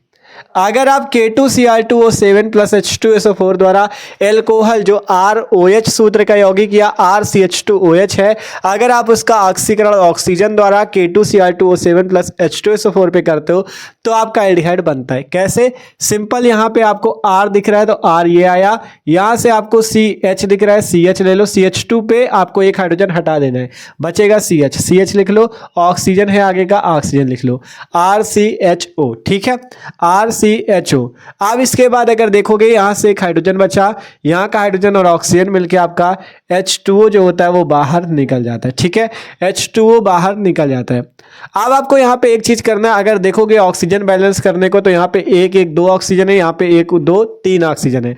तो सिंपल ऑक्सीजन बैलेंस करने के लिए आपको यहाँ पे एक चीज करना है, ऑक्सीजन आपको यहाँ पे 1/2O2 लेना है, मतलब कि O2 का मतलब 2 ऑक्सीजन, O2 का मतलब 2 ऑक्सीजन, 1/2 से हो गया मतलब 1/2, मतलब सीधा सीधा 1 ऑक्सीजन ऐसे लिखा हुआ है, ठीक है। तो रिएक्शन बैलेंस करने के लिए आपको 1/2O2 लेना है। तो सिंपल हम समझाना क्या चाहते हैं आपसे, यहाँ हम आपसे ये कहना चाहते हैं अगर आप एल्कोहल का ऑक्सीकरण K2Cr2O7 प्लस H2SO4 में करते हो तो एल्डिहाइड RCHO प्लस H2O बनता है। एग्जाम्पल के लिए आप फॉर्मल्डिहाइड भी बना सकते हो, एस्टल्डिहाइड भी बना सकते हो। उदाहरण देखते हैं, ठीक है, उदाहरण जैसे अगर मान लो आप यहाँ पे आप पहला एल्कोहल ले लो मेथिल एल्कोहल CH3OH। अगर जैसे आप क्या ले लो, पहला एल्कोहल ले लो CH3OH, मतलब R की जगह हाइड्रोजन लगा दो, R की जगह हाइड्रोजन लगा दो, तो RCH2OH है तो R की जगह हाइड्रोजन लगा तो HCH2OH, मतलब ये H और CH2 मिलके CH3OH, ठीक है, ये चीज है। तो RCH2OH को हमने CH3OH कैसे कर लिया? R की जगह हाइड्रोजन लगाया तो हाइड्रोजन और ये दो हाइड्रोजन मिलके CH3OH, ठीक है। अब अगर आप इसका ऑक्सीजन 1/2O2 से करते हो ऑक्सीकरण, उपस्थिति किसकी देनी? K2Cr2O7 प्लस H2SO4 की, ठीक है। तो बनेगा क्या आपके पास? बनेगा क्या? RCHO। RCHO का मतलब R की जगह जैसे यहाँ पे हाइड्रोजन लगाया तो वैसे भी R की जगह यहाँ हाइड्रोजन लगेगा और आगे CHO और प्लस का H2O बाहर, बस ये सिंपल देख लो। अगर यहाँ पे आप R की जगह हाइड्रोजन लगाए हो, अगर यहाँ पे R की जगह हाइड्रोजन लगाए हो, बना क्या? हाइड्रोजन और CH2 मिलकर CH3OH। इसका ऑक्सीजन से हुआ ऑक्सीकरण K2Cr2O7 प्लस H2SO4 द्वारा, तो यहाँ भी R की जगह हाइड्रोजन लगा लेना और सेम रहेगा HCHO प्लस H2O, ठीक है। तो सिंपल आपने ये क्या लिया? CH3OH, एक प्रकार का एल्कोहल, जिससे आपने क्या बना दिया? एक प्रकार का एल्डिहाइड HCHO। नाम आप लोग इनके लिख लेना, हम आपको नाम बता दे रहे हैं। इसका नाम जान लो, CH3OH का नाम होता है मेथिल एल्कोहल। नाम जरूर सूत्र के नीचे लिख लिया करो, जिससे आपको याद हो जाएगा ये किसका सूत्र है। और इसका नाम तो अभी बताया था, HCHO का नाम क्या होता है? फॉर्मल्डिहाइड इसका नाम होता है, ठीक है। तो आप इस विधि के द्वारा फॉर्मल्डिहाइड भी बना सकते हो और एस्टल्डिहाइड भी बना सकते हो। एस्टल्डिहाइड कैसे बनेगा? आपको इस R की जगह क्या लगा देना है? CH3। अगर इस R की जगह CH3 लगा देते हो तो CH3 ये हो गया, आगे क्या है? CH2OH प्लस 1/2O2 और यहाँ पे उपस्थिति किसकी देनी? K2Cr2O7 प्लस H2SO4 की, K2Cr2O7 प्लस H2SO4। K2Cr2O7 का भी नाम जान लो, इसका नाम होता है पोटेशियम डाइक्रोमेट। क्या नाम होता है? पोटेशियम डाइक्रोमेट, K2Cr2O7 का। और H2SO4 का नाम होता है सल्फ्यूरिक अम्ल, ठीक है। तो सिंपल जब इसमें होता है तब जैसे आपने यहाँ पे आर की जगह CH3 लगाया वैसे यहाँ भी आर की जगह CH3 लगा देना, तो CH3 CHO प्लस H2 ये चीज बाहर निकलेगा। तो ये सिंपल सी विधि है एल्कोहल से एल्डिहाइड बनाने की। अगर आप लोग मेथिल एल्कोहल का ऑक्सीकरण ऑक्सीजन द्वारा 1/2 O2 से K2Cr2O7 प्लस H2SO4 द्वारा करते हो तो फॉर्मेल्डिहाइड HCHO बनता है। और अगर इसी टाइप से आप, ये क्या है CH3 CH2OH, इसका नाम होता है एथिल एल्कोहल। अगर एथिल एल्कोहल का ऑक्सीकरण K2Cr2O7 प्लस H2SO4 पे करते हो तो बनता क्या, एसिटाल्डिहाइड बन जाता है। CH3 CHO का नाम है एसिटाल्डिहाइड, ठीक है। तो इस टाइप से आप एल्डिहाइड बना सकते हो। आपसे अगर मान लो पूछ लिया गया कि पेपर में मान लो आ गया क्वेश्चन फॉर्मेल्डिहाइड बनाने की विधियां लिखो और आप उसके रासायनिक गुण लिख दो, तो बनाने की विधियों में क्या आप इससे फॉर्मेल्डिहाइड नहीं बना सकते, इसी टाइप से लिख देना एल्कोहलों के ऑक्सीकरण द्वारा, एग्जांपल ये वाला देना मेथिल एल्कोहल का ऑक्सीकरण से फॉर्मेल्डिहाइड बन गया, बस। एस्टाल्डिहाइड की पूछ लीजिए, एथिल एल्कोहल के ऑक्सीकरण से एस्टाल्डिहाइड बन गया। और भी आगे जो विधि है इनसे भी आप कोई भी एल्डिहाइड बना सकते हो, ठीक है। इसीलिए आपको मस्त तरीके से समझाते हुए चलना है जिससे पेपर में किसी टाइप का क्वेश्चन है आप कर सकते हो, ठीक है। तो ये सिंपल है एल्कोहल से एल्डिहाइड बनाने की विधि। अगली विधि भी है आपकी एल्कोहल से एल्डिहाइड बनाने की है, ठीक है। इसमें क्या किया जाता है, एल्कोहलों का विहाइड्रोजनीकरण किया जाता है। इसमें एल्कोहलों का ऑक्सीकरण हुआ, इस वाले में एल्कोहलों का विहाइड्रोजनीकरण होगा। कैसे, देखो इसमें आपको RCH2OH लेना होता है एल्कोहल, और इसका आपको करना क्या होता है, इसका आपको कॉपर की उपस्थिति में 300 डिग्री सेंटीग्रेड पे विहाइड्रोजनीकरण करना होता है। विहाइड्रोजनीकरण नाम है इसका। तो विहाइड्रोजनीकरण का ये मतलब कि हाइड्रोजन बाहर निकालना होता है, ठीक है। कैसे, जैसे RCH2OH है, अगर आपको यहां से हाइड्रोजन निकालना है तो यहां से H2 आप निकाल दो, सिंपल। H2 यहां से निकल जाता है, बचा क्या, RC ये बच गया, और आगे का OH जो है इसको लिख दो HO, तो RCHO और प्लस का ये H2 आपका अलग निकल गया। सिंपल देख लो, ये एल्कोहल है RCH2OH, कॉपर में 300 डिग्री सेंटीग्रेड पे क्या किया गया, विहाइड्रोजनीकरण, जिससे क्या होता है, ये H2 आपका अलग निकल गया, बचा क्या, RCHO जो कि होता है एल्डिहाइड। क्या चीज होता है, एल्डिहाइड, ठीक है। तो एल्कोहल का विहाइड्रोजनीकरण कैसे होता है, कॉपर में 300 डिग्री सेंटीग्रेड पे गर्म करते हैं जिससे एल्डिहाइड बनता है, ठीक है। उदाहरण के लिए आप अगर क्या करते हो, उदाहरण के लिए R की जगह अगर हाइड्रोजन लगाते हो तो HCH2OH बनेगा, HCH2OH, या आप इसे सीधा सीधा क्या लिख सकते हो, CH3OH लिख सकते हो कि नहीं। तो सिंपल, अगर आप CH3OH लेते हो, उसको कॉपर में 300 पे गर्म करते हो, कॉपर में 300 पे गर्म करते हो, तो जैसे आपने यहाँ पे R की जगह क्या लिया, हाइड्रोजन, वैसे R की जगह यहाँ हाइड्रोजन लगा दो, HCHO बनेगा और प्लस का H2 बाहर निकलेगा, ठीक है। सिंपल, इससे भी देख सकते हो, यहाँ के 2 हाइड्रोजन हटाओ, बचेगा क्या, एक HCHO, 2 हाइड्रोजन ये निकल गए, ठीक है। इसी टाइप से आप एस्टाल्डिहाइड भी बना सकते हो। सिंपल, अगर आप एथिल एल्कोहल C2H5OH लेते हो, या सीधा सीधा आप देखो इसे C2H5OH भी लिख सकते हो, क्योंकि 2 कार्बन है, 5 हाइड्रोजन है और OH अलग लगा है, तो C2H5OH या CH3 CH2OH, ठीक है। यहाँ R की जगह CH3 लगा लो, तो CH3 CH2OH। इसे भी कॉपर पे 300 पे गर्म कर दो, विहाइड्रोजनीकरण कर दो इसका, जिससे यहाँ के आपके 2 हाइड्रोजन निकल जाएंगे, बचेगा CH3 CHO प्लस H2। तो इस टाइप से आप लोग इस विधि द्वारा भी एल्डिहाइड बना सकते हैं। सिंपल, अगर मेथिल एल्कोहल का विहाइड्रोजनीकरण होता है तो फॉर्मेल्डिहाइड बनता है, एथिल एल्कोहल का विहाइड्रोजनीकरण होता है तो एस्टाल्डिहाइड बनता है, ठीक है। तो ये एल्कोहलों के ऑक्सीकरण द्वारा एल्डिहाइड बनना, ये है एल्कोहलों के विहाइड्रोजनीकरण द्वारा एल्डिहाइड का बनना, ठीक है। अब अगली विधि देखते हैं। अगली विधि है वसा अम्लों के कैल्शियम लवणों के शुष्क आसवन द्वारा। वसा अम्लों के कैल्शियम लवणों के शुष्क आसवन द्वारा, ठीक है। इसमें मतलब क्या है इसका, वसा अम्लों के कैल्शियम लवण, ठीक है। देखो अम्ल क्या होते हैं, वही कार्बोक्सिलिक अम्ल ही होते हैं, ऐसे COOH वाले, ठीक है। यही होते हैं आपके वसा, यही क्या होते हैं, अम्ल होते हैं। वसा अम्ल के लिए आपको क्या करना है, वसा अम्लों के कैल्शियम लवण, वसा अम्लों के कैल्शियम लवण कौन कौन से होते हैं, जैसे आपका एक ये होता है HCOO का होल ट्वाइस Ca, एक तो ये होता है, एक होता है आपका ये CH3COO का होल ट्वाइस Ca। ये 2 प्रकार के आपके वसा अम्ल होते हैं, ठीक है। इस टाइप से इसका नाम कैल्शियम फॉर्मेट होता है, इसका कैल्शियम एसीटेट। इनसे आप क्या बना सकते हो, एल्डिहाइड बना सकते हो। कैसे, वो हम आपको बताते हैं, ठीक है। आप कैसे एल्डिहाइड बना सकते हो वो हम आपको बताते हैं। अगर आप क्या लेते हो, अगर आप लेते हो यहाँ पे क्या चीज, HCOO का होल ट्वाइस Ca और इसका आप क्या करते हो शुष्क आसवन, इसका क्या करते हो शुष्क आसवन, तो आपको क्या मिलेगा, आपको मिलेगा फॉर्मेल्डिहाइड। क्या मिलेगा, फॉर्मेल्डिहाइड। कैसे मिलेगा, देखो जैसे HCOO का होल ट्वाइस Ca है, अगर आप क्या करते हो इसको ओपन करके लिखते हो, इसको क्या करते हो ओपन करके इस टाइप से लिखते हो HCOO बीच में Ca इस टाइप से, इसका मतलब यही चीज है, सही से लिख दे Ca इस टाइप से, ठीक है। इसका मतलब यही चीज है HCOO का होल ट्वाइस Ca, मतलब 2 बार HCOO बीच में Ca लगा हुआ है, ठीक है। तो अगर आप इस कैल्शियम फॉर्मेट का शुष्क आसवन करते हो तो फॉर्मेल्डिहाइड बनता है। कैसे, देखो यहां से ये हाइड्रोजन, ये कार्बन, ये हाइड्रोजन और ये ऑक्सीजन मिला के बना दो HCHO, ठीक है। इस टाइप से समझ सकते हो, ये HCO और H ये आ गया, ठीक है। HCO और H ये मिलके बन गया HCHO। बचा क्या, Ca, C और 2 ऑक्सीजन और 1 ऑक्सीजन मिला के 3 ऑक्सीजन, CaCO3 ये चीज़ बाहर निकल जाता है, ठीक है। CaCO3 ये चीज़ बाहर निकल जाता है। तो ये एक प्रकार का जो हमने लिया है HCOO, बीच में यहाँ पे कैल्शियम था, यहाँ पे HCOO, ये क्या है, एक प्रकार का वसा अम्लों का कैल्शियम लवण, कैल्शियम लगा इसलिए कैल्शियम लवण है। इसका नाम जान लो कैल्शियम फॉर्मेट। क्या नाम होता है, नाम आप लोग लिख लेना यहाँ पे, कैल्शियम फॉर्मेट, कैल्शियम फॉर्मेट, ठीक है। अगर हम लोग कैल्शियम फॉर्मेट का शुष्क आसवन करते हैं तो यहाँ से HCHO आपका निकलता है और कैल्शियम कार्बोनेट, इसका नाम है calcium carbonate, CaCO3 calcium carbonate बाहर निकल जाता है, ठीक है।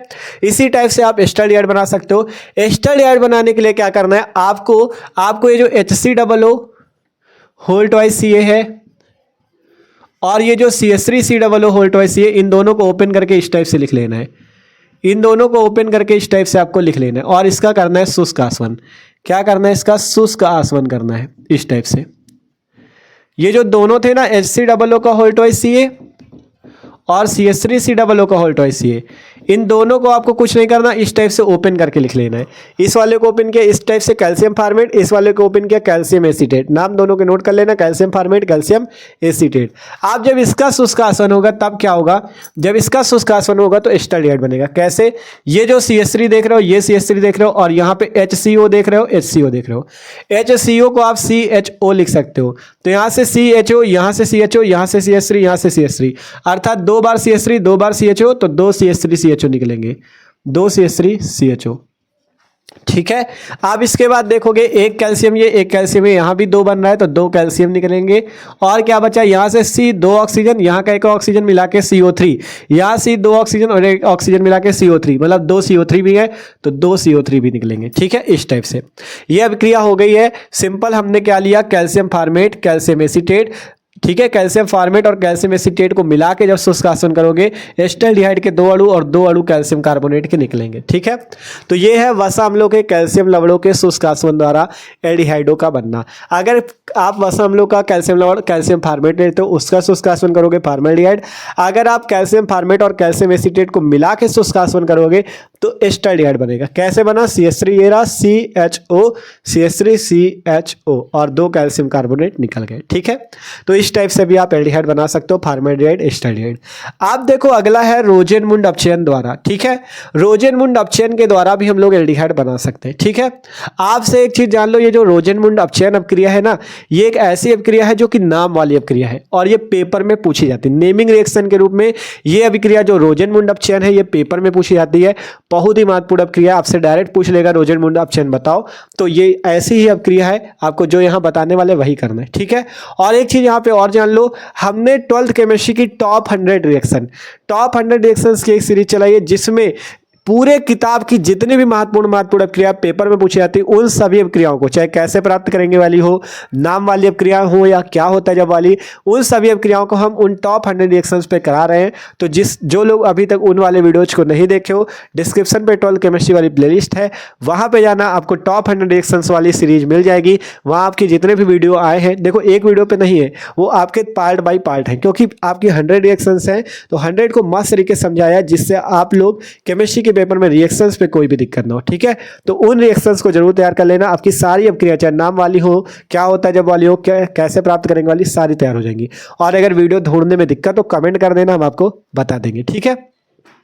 तो सिंपल बात करें, रोजेनमुंड अपचयन द्वारा कैसे बनता है आपका एल्डिहाइड। ठीक है, तो रोजनमुंड अपचयन द्वारा कैसे बनता है?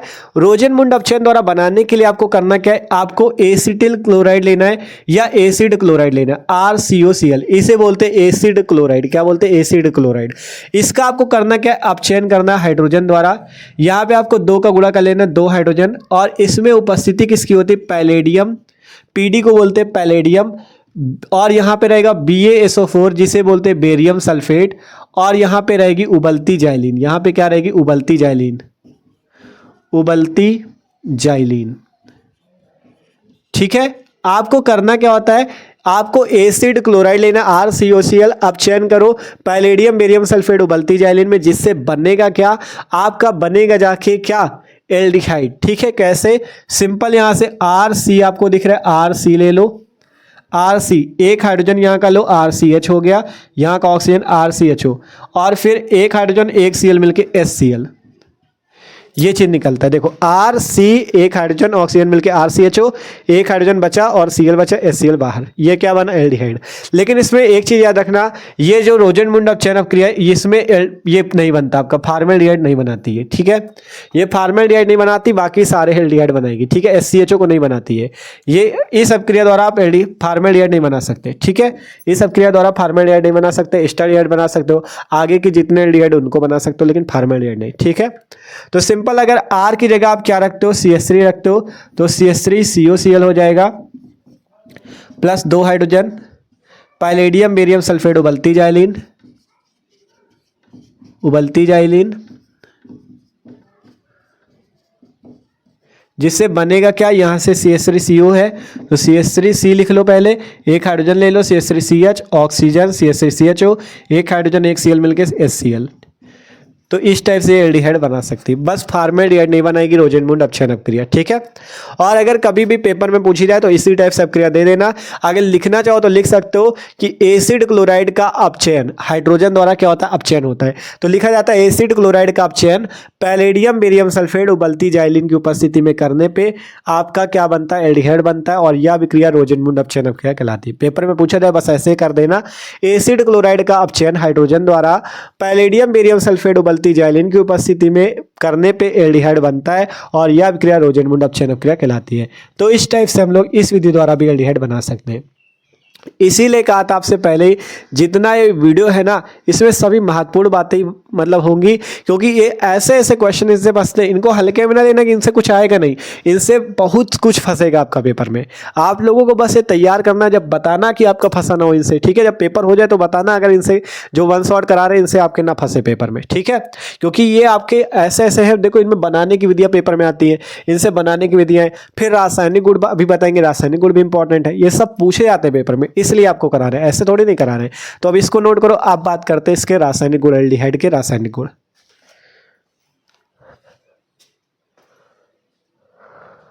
आप बात करते हैं हम लोग रासायनिक गुण, एल्डिहाइडों के रासायनिक गुण क्या है। ठीक है, तो सिंपल, अब एक एक करके रासायनिक गुण आप लोग देखना। पहला रासायनिक गुण आता है एल्डिहाइडों का एल्कोहल में अपचयन। ठीक है, एल्डिहाइडों का एल्कोहल में अपचयन कैसे होता है? पहला रासायनिक गुण है, आप एल्डिहाइडों का एल्कोहल में अपचयन कर सकते हो। कैसे? देखना, आप देखो, अब हम यहाँ पे उदाहरण से ही लेके चलेंगे। जैसे अगर मान लो फॉर्मेल्डिहाइड है तो आप फॉर्मेल्डिहाइड का भी अपचयन कर सकते हो, एस्टरडिहाइड है तो एस्टरडिहाइड का भी कर सकते हो, किसी भी एल्डिहाइड का कर सकते हो। ठीक है, बस आपको करना क्या है? फॉर्मेल्डिहाइड में हाइड्रोजन मिलाना है। अपचयन देखो, एक चीज याद रखना, अपचयन हाइड्रोजन के द्वारा होता है, ऑक्सीकरण ऑक्सीजन के द्वारा होता है। ठीक है, अपचयन के लिए हाइड्रोजन ले लो, HCHO में H2 मिलाया, और यहां पे आपको निकिल लेना है या तो पैलेडियम, दोनों में से कोई भी एक धातु ले सकते हो, निकिल या पैलेडियम। ठीक है, फॉर्मेल्डिहाइड का अपचयन निकिल या पैलेडियम में होता है। तब बनता क्या है? सिंपल, यहां पर से देखो C आपको दिख रहा है, C को लिख लो, ये हाइड्रोजन मिला के 2 हाइड्रोजन, एक हाइड्रोजन यहाँ का CH3 हो गया, एक ऑक्सीजन ये रहा ऑक्सीजन, और एक हाइड्रोजन मिलकर CH3OH। इस टाइप से अपचयन होता है। फॉर्मेल्डिहाइड का जब हाइड्रोजन द्वारा अपचयन निकिल या पैलेडियम की उपस्थिति में होता है तो बनता है एल्कोहल, मेथिल एल्कोहल। इसी टाइप से इससे भी आप बना सकते हो। सिंपल, H2 से रिएक्शन ये हो रहा है अपचयन, H2 द्वारा अपचयन होता है। ठीक है, निकिल या पैलेडियम पे, निकिल या पैलेडियम पे, जिससे बनेगा क्या? देखो CH3 ये लिखा हुआ है, CH3 ये लिख लो, आगे CH लिखा हुआ है, CH लिख लो। आप CH में अगर एक हाइड्रोजन हम जोड़ दें, CH है ना, एक हाइड्रोजन जोड़ दे तो क्या बन जाएगा? CH2 बन जाएगा। फिर ये ऑक्सीजन आ गया, और यहाँ का एक हाइड्रोजन फिर लगा लो CH3CH2H। इसका क्या नाम है? Ethyl alcohol. मतलब फॉर्मेल्डिहाइड का अपचयन निकल या पैलेडियम में हुआ तो मेथिल अल्कोहल बना, अगर एस्टल्डिहाइड का अपचयन निकल या पैलेडियम में हुआ तो एथिल अल्कोहल बना। ठीक है, तो इस टाइप से हम लोग एल्डिहाइड से अल्कोहल बना सकते हैं। ये इसका पहला रासायनिक गुण है। ठीक है, एल्डिहाइड से अल्कोहल कैसे बनता है? निकल या पैलेडियम की उपस्थिति होती है तो आपका क्या बन जाता है? एल्डिहाइड से अल्कोहल बन जाता है। ठीक है, अब इसके बाद अगला रासायनिक गुण है एल्डिहाइडों का हाइड्रोकार्बनों में अपचयन। अब हम लोग एल्डिहाइडों का हाइड्रोकार्बनों में भी अपचयन कर सकते हैं, और ये जो अपचयन होता है एल्डिहाइडों का हाइड्रोकार्बनों में अपचयन, ये क्लीमेंसन अपचयन इसे बोलते हैं। इसे कौन सी प्रक्रिया बोलते हैं? क्लीमेंसन अपचयन। तो आप लोग इस प्रक्रिया का नाम भी याद रखना, क्लीमेंसन अपचयन नाम होता है इसका। ठीक है, क्लीमेंसन अपचयन क्या होता है? इससे मतलब क्लीमेंसन अपचयन क्या होता है? इसमें एल्डिहाइडों का हाइड्रोकार्बनों में अपचयन होता है। कैसे? सिंपल, जैसे फॉर्मेल्डिहाइड लेते हो, अगर आप फॉर्मेल्डिहाइड का अपचयन करते हो, हाइड्रोजन आपको ले लेना है सिंपल। अगर आप हाइड्रोजन लेके इसका अपचयन करते हो और आपको उपस्थिति यहाँ पे देनी जिंक और HCl की, Zn और HCl की उपस्थिति में होगा। ठीक है, सांद HCl और जिंक की उपस्थिति में होगा, जिससे यहाँ से आपका अगर देखो एक कार्बन है तो एक कार्बन वाला हाइड्रोकार्बन बनेगा। सिंपल, एक कार्बन ये है, दो हाइड्रोजन ये है, CH2 कर दो। अभी देखो, अभी अगर बात करें, आपको अगर आपने पढ़ा है अच्छे से तो आपको पता है आपके हाइड्रोकार्बन में आपके वही एल्केन बनेंगे। इसमें क्या बनेंगे? एल्केन बनेंगे। एक कार्बन वाला एल्केन बनेगा, दो कार्बन वाला एल्केन बनेगा, तीन कार्बन वाला एल्केन बनेगा, इसी टाइप से। ठीक है, मतलब अगर एक कार्बन वाला एल्डिहाइड है तो एक कार्बन वाला एल्केन, दो कार्बन वाला एल्डिहाइड तो दो कार्बन वाला एल्केन, इस टाइप से। ठीक है, जैसे यहाँ पे HCHO में एक कार्बन, तो एक कार्बन वाला एल्केन कौन सा होता है? CH4, तो यहाँ पे CH4 बनेगा। ठीक है, बस आपको ये देखना है CH4 बनेगा। रिएक्शन बैलेंस करने के लिए बाद में होगा। अब इसमें एक चीज़ याद रखना है, इसमें जल भी बाहर निकलेगा, H2O। अब रिएक्शन बैलेंस कर लो सिंपल, 4 2 6 हाइड्रोजन है, यहाँ पे हाइड्रोजन गिनो 1 2 1 3 हाइड्रोजन है। तो रिएक्शन बैलेंस करने के लिए क्या करना है? यहाँ पे 4 का गुणा कर लेना है, 4 हाइड्रोजन कर लेना है, 4 1 5 1 6 हाइड्रोजन, यहाँ भी 4 2 6 हाइड्रोजन। मतलब हम ये कहना चाहते हैं, अगर फॉर्मेल्डिहाइड का अपचयन होता है Zn और HCl में तो हाइड्रोकार्बन में अपचयन होता है, ये होता है एल्केन में, जो कि है मेथेन। इसका नाम याद रखना, मेथेन। ठीक है, इसी टाइप से आप अगर एस्टल्डिहाइड लेते हो CH3CHO, इसका अपचयन 4 हाइड्रोजन के द्वारा करते हो। अब 4 का गुणा सीधा करे रहो पहले से, Zn HCl, जिससे क्या बनता है? दो कार्बन वाला एल्केन, दो कार्बन है तो दो कार्बन वाला एल्केन का सूत्र होता है C2H6 बनता है, और हाइड्रोजन और ऑक्सीजन मिलकर H2O बाहर निकलता है। ठीक है, C2H6 + H2O बाहर निकलता है। तो इस टाइप से हम लोग क्या कर सकते हैं? इस टाइप से हम लोग अगर दो कार्बन वाला एल्डिहाइड लेते हैं, उसका अपचयन Zn और HCl में होता है, तो एल्डिहाइडों का हाइड्रोकार्बनों में अपचयन होता है, अर्थात एल्डिहाइड आपका एथेन बना लेता है। अगर एस्टल्डिहाइड तो एथेन बनाएगा, फॉर्मेल्डिहाइड तो मेथेन बनाएगा। तो ये है इसका दूसरा रासायनिक गुण। ठीक है, आप बात करते हैं आगे देखो, पहले हम लोग देख लेते हैं ऑक्सीकरण की प्रक्रिया। ठीक है, ऑक्सीकरण कैसे होता है? जैसे अपचयन पे हाइड्रोजन से क्रिया हुई है, वैसे ऑक्सीकरण में ऑक्सीजन से क्रिया होती है। अगर हम लोग फॉर्मेल्डिहाइड लेते हैं, फॉर्मेल्डिहाइड, यहाँ पे कोई भी एल्डिहाइड ले सकते हो।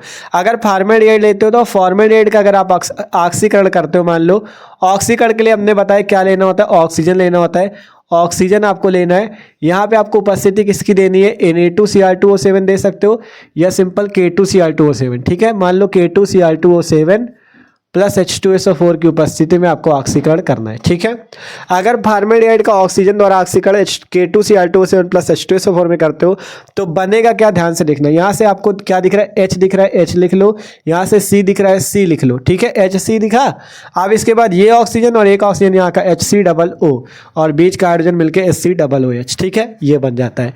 तो सिंपल आपने देखा, फॉर्मेल्डिहाइड का ऑक्सीकरण करने पर बना क्या? फार्मिक अम्ल बना। हमने बताया है नाम आपको अभी, फॉर्मेल्डिहाइड का ऑक्सीकरण करने पे फार्मिक अम्ल बना। मतलब आप एल्डिहाइड का ऑक्सीकरण करते हो तो क्या बनता है? कार्बोक्सिलिक बन जाता है। ठीक है, रिएक्शन बैलेंस करने के लिए यहाँ पे 3 ऑक्सीजन, वहाँ पे 2, तो यहाँ पे 1/2 कर लेना, रिएक्शन बैलेंस हो जाएगी। ठीक है, इसी टाइप से आप एस्टल्डिहाइड का कर सकते हो ऑक्सीकरण। CH3CHO एस्टल्डिहाइड का ऑक्सीकरण करते हो तो क्या बनेगा? इसका अगर ऑक्सीकरण करते हो K2Cr2O7 + H2SO4 द्वारा, तब क्या बनेगा? तब क्या बन जाएगा? देखो, दो कार्बन वाला है, एक एक दो कार्बन वाला, तो दो कार्बन वाला कार्बोक्सिलिक बनेगा। सिंपल, सबसे पहले CH3 लिख लो, फिर यहाँ पे C है तो C लिख लो, ये ऑक्सीजन है तो ये ऑक्सीजन लिख लो, ये वाला एक ऑक्सीजन COO, यहाँ का हाइड्रोजन CH3COOH, H कम्ल बनी है। ठीक है, तो इस टाइप से एल्डिहाइडों का ऑक्सीकरण होता है। फॉर्मेल्डिहाइड का ऑक्सीकरण करोगे तो फॉर्मिक अम्ल, एस्टल्डिहाइड का ऑक्सीकरण करोगे तो H कम्ल। ठीक है, तो इस टाइप से ये रासायनिक गुण है। अभी ये वाले बचे ना, इनको भी देखो। अगला है HCN से क्रिया, फिर NH2NH2 से क्रिया, NH2OH से क्रिया, इस टाइप से। तो पहले देखते हैं HCN से क्रिया। तो एल्डिहाइडो की HCN से क्रिया होती तो क्या बनता है? तो देखो, जब अगर मान लो फॉर्मेल्डिहाइड की बात करें HCHO की, फिर बात करें CH3CHO की, इसकी अगर क्रिया HCN से करें, HCN का नाम भी जान लो, हाइड्रोजन साइनाइड। अगर मान लो पहले हम लोग फॉर्मेल्डिहाइड को इस टाइप से कर ले, HCH डबल बॉन्ड हो, अगर ऐसे कर ले तो क्या कोई दिक्कत है? इसको आप ऐसे लिख सकते हो HCHO, पढ़ेंगे उसी तरह SCHO। अगर हम इसका क्या करते हैं, इसकी HCN से क्रिया करते हैं तो इसकी क्रिया इस टाइप से कुछ होती है। ये सिंपल जैसे HCH आपने लिख रखा है, HCH को ऐसे लिख देना है, ये ऑक्सीजन और ये हाइड्रोजन मिलकर OH हो जाता है और ये CN आपका इस बॉन्ड से जुड़ जाता है, ये ठीक है, इस टाइप से। सिंपल देख लो, HCHO को हमने ऐसे लिखा HCH डबल बॉन्ड हो। अब ये जो ऑक्सीजन, इसके साथ हाइड्रोजन लगा दो, OH बन गया, CN को एक बॉन्ड से जोड़ दो, ये बन गया। इसका नाम याद रखना, इसका नाम होता है फॉर्मेल्डिहाइड साइनोहाइड्रिन। फॉर्मेल्डिहाइड साइनोहाइड्रिन, ये सभी महत्वपूर्ण अब क्या पूछी जाती है, ठीक है। साइनोहाइड्रिन, फॉर्मेल्डिहाइड साइनोहाइड्रिन इसका नाम, ठीक है, फॉर्मेल्डिहाइड साइनोहाइड्रिन, ठीक है। इसी टाइप से एस्टल्डिहाइड पे भी कर सकते हो। एस्टल्डिहाइड को भी ऐसे लिख लो, CH3CH डबल बॉन्ड हो, CH3CHO लिखा वही चीज़ है, CH3CH डबल बॉन्ड हो लिख दिया। अब अगर इसकी हाइड्रोजन साइनाइड HCN से क्रिया होती है तो इसमें भी वैसे ही बनेगा, सिंपल CH3CH को वैसे लिख लो, पहले CH3CH को ऐसे ही लिख लो। अब इस ऑक्सीजन के साथ हाइड्रोजन लगा दो, OH कर दो और CN एक बॉन्ड से जोड़ दो, इस टाइप से। कुछ नहीं कर रहे, देखो ऑक्सीजन के साथ हाइड्रोजन लगाया, OH, CN को इसी से जोड़ दो। इसमें भी वैसे ही ऑक्सीजन के साथ हाइड्रोजन, OH, CN ऐसे जुड़ गया। इसका नाम एस्टल्डिहाइड साइनोहाइड्रिन, उसका फॉर्मेल्डिहाइड साइनोहाइड्रिन था, इसका एसिटल्डिहाइड साइनोहाइड्रिन, ठीक है। आगे लिख लेना एस्टल्डिहाइड साइनोहाइड्रिन, जगह नहीं आगे लिख लेना, ठीक है। एस्टल्डिहाइड साइनोहाइड्रिन इसका नाम है। तो इस टाइप से अगर हाइड्रोजन साइनाइड से क्रिया होती है तो साइनोहाइड्रिन बनता है। अगर फॉर्मेल्डिहाइड की होती है तो फॉर्मेल्डिहाइड साइनोहाइड्रिन, एस्टल्डिहाइड की होती है तो एस्टल्डिहाइड साइनोहाइड्रिन, ठीक है। ये चीज़ समझ में आया। अगली अब क्रिया है NH2NH2 से।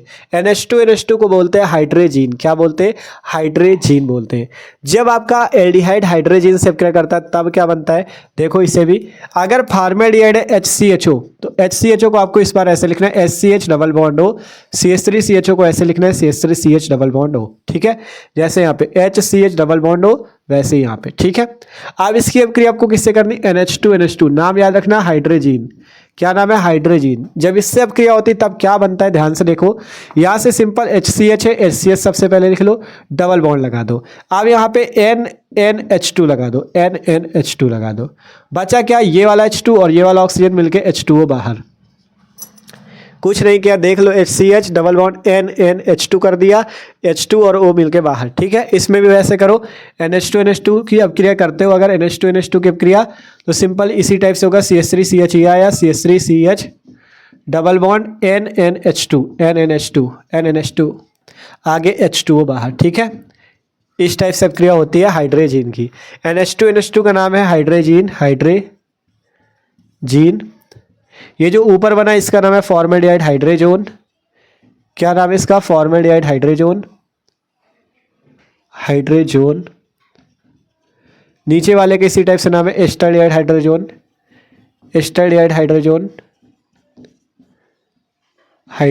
ठीक है। इस टाइप से एस्टल्डिहाइड हाइड्रेजोन, ऊपर बना फॉर्मेल्डिहाइड हाइड्रेजोन, नीचे बना एस्टल्डिहाइड हाइड्रेजोन, ठीक है। तो ये होती है NH2NH2 हाइड्रेजीन से क्रिया।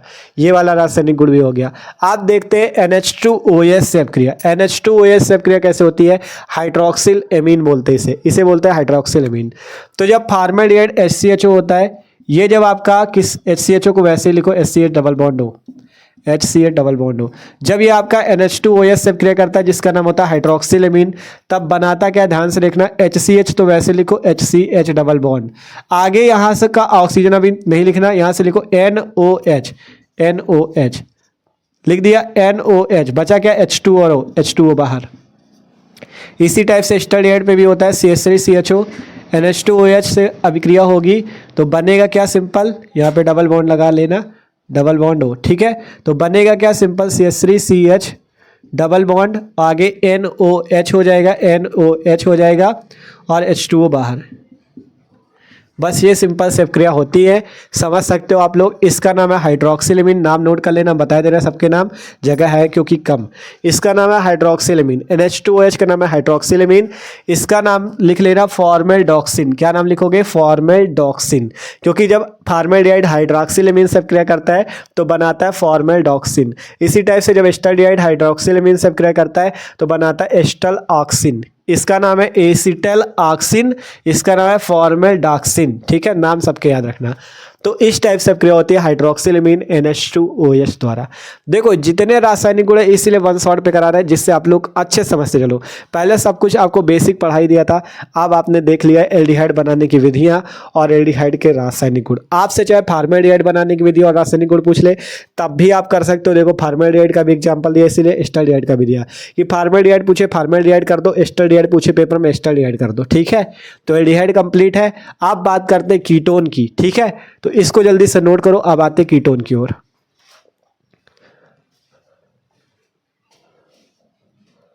तो बात करते भैया अब आपका जो टॉपिक है कार्बोक्सिलिक अम्ल। ठीक है, कीटोन की बात इसके बाद, मतलब जो कीटोन है उसकी बात हम इस वाले के बात करेंगे। पहले कार्बोक्सिलिक देख लेते हैं, फिर कीटोन की बात करेंगे। ठीक है, तो एल्डिहाइड हो गया था, वैसे ही क्वेश्चन आता है कार्बोक्सिलिक अम्ल से। क्वेश्चन आता है कार्बोक्सिलिक अम्ल बनाने की विधियां लिखिए तथा इसके रासायनिक गुण भी दीजिए। कीटोन की बात अभी बाद में करेंगे। ठीक है, क्या होते हैं कार्बोक्सिलिक अम्ल और कार्बोक्सिलिक अम्ल बनाने की विधियां और इसके रासायनिक गुण। कार्बोक्सिलिक अम्ल क्या होते हैं ये तो हमने बता ही दिया था, RCOOH सूत्र के यौगिक कार्बोक्सिलिक अम्ल, और कार्बोक्सिलिक अम्ल के प्रकार भी आपको बताए। अब बात है बनाना, इसको बनाया कैसे जाता है, इसके बनाने की कौन कौन सी विधियां हैं और इसके रासायनिक गुण क्या है। ठीक है, तो इसको भी अच्छे समझते हुए चलते हैं। तो सिंपल बनाने की विधियों में सबसे पहली विधि हमने लिखी यहाँ पे एल्डिहाइडों के ऑक्सीकरण द्वारा। आप एल्डिहाइडों के ऑक्सीकरण द्वारा क्या प्राप्त कर सकते हो? आप कार्बोक्सिलिक अम्ल प्राप्त कर सकते हो। जैसे उदाहरण देखो, जैसे एल्डिहाइड क्या होता है? RCHO होता है। अगर आप यहाँ पे क्या करते हो, इसका क्या करते हो? ऑक्सीकरण, ऑक्सीजन के द्वारा ऑक्सीकरण करना है। अगर आप इसको ऑक्सीकरण करते हो और क्या करना है आपको, जब ऑक्सीकरण होगा तो यहाँ पे उपस्थिति किसकी दी जाएगी? उपस्थिति याद रखना K2Cr2O7 की उपस्थिति प्लस H2SO4 इसकी उपस्थिति दी जाएगी। ठीक है, K2Cr2O7 का नाम याद रखना पोटेशियम डाइक्रोमेट और H2SO4 का नाम है सल्फ्यूरिक अम्ल। जब इसमें ऑक्सीकरण होगा एल्डिहाइड का तो बनेगा क्या? कार्बोक्सिलिक। कैसे? RCHO है आपको दिख रहा है, यहाँ से RCO और एक ऑक्सीजन का यहाँ का और एक हाइड्रोजन मिला के RCOOH बना देना, जो कि एक कार्बोक्सिलिक। कैसे बना? देखो RCOO और H मिलके RCOOH, जो कि कार्बोक्सिलिक अम्ल है। तो अगर एल्डिहाइड को ऑक्सीजन से ऑक्सीकरण करते हो K2Cr2O7 प्लस H2SO4 पे तो कार्बोक्सिलिक बनता है।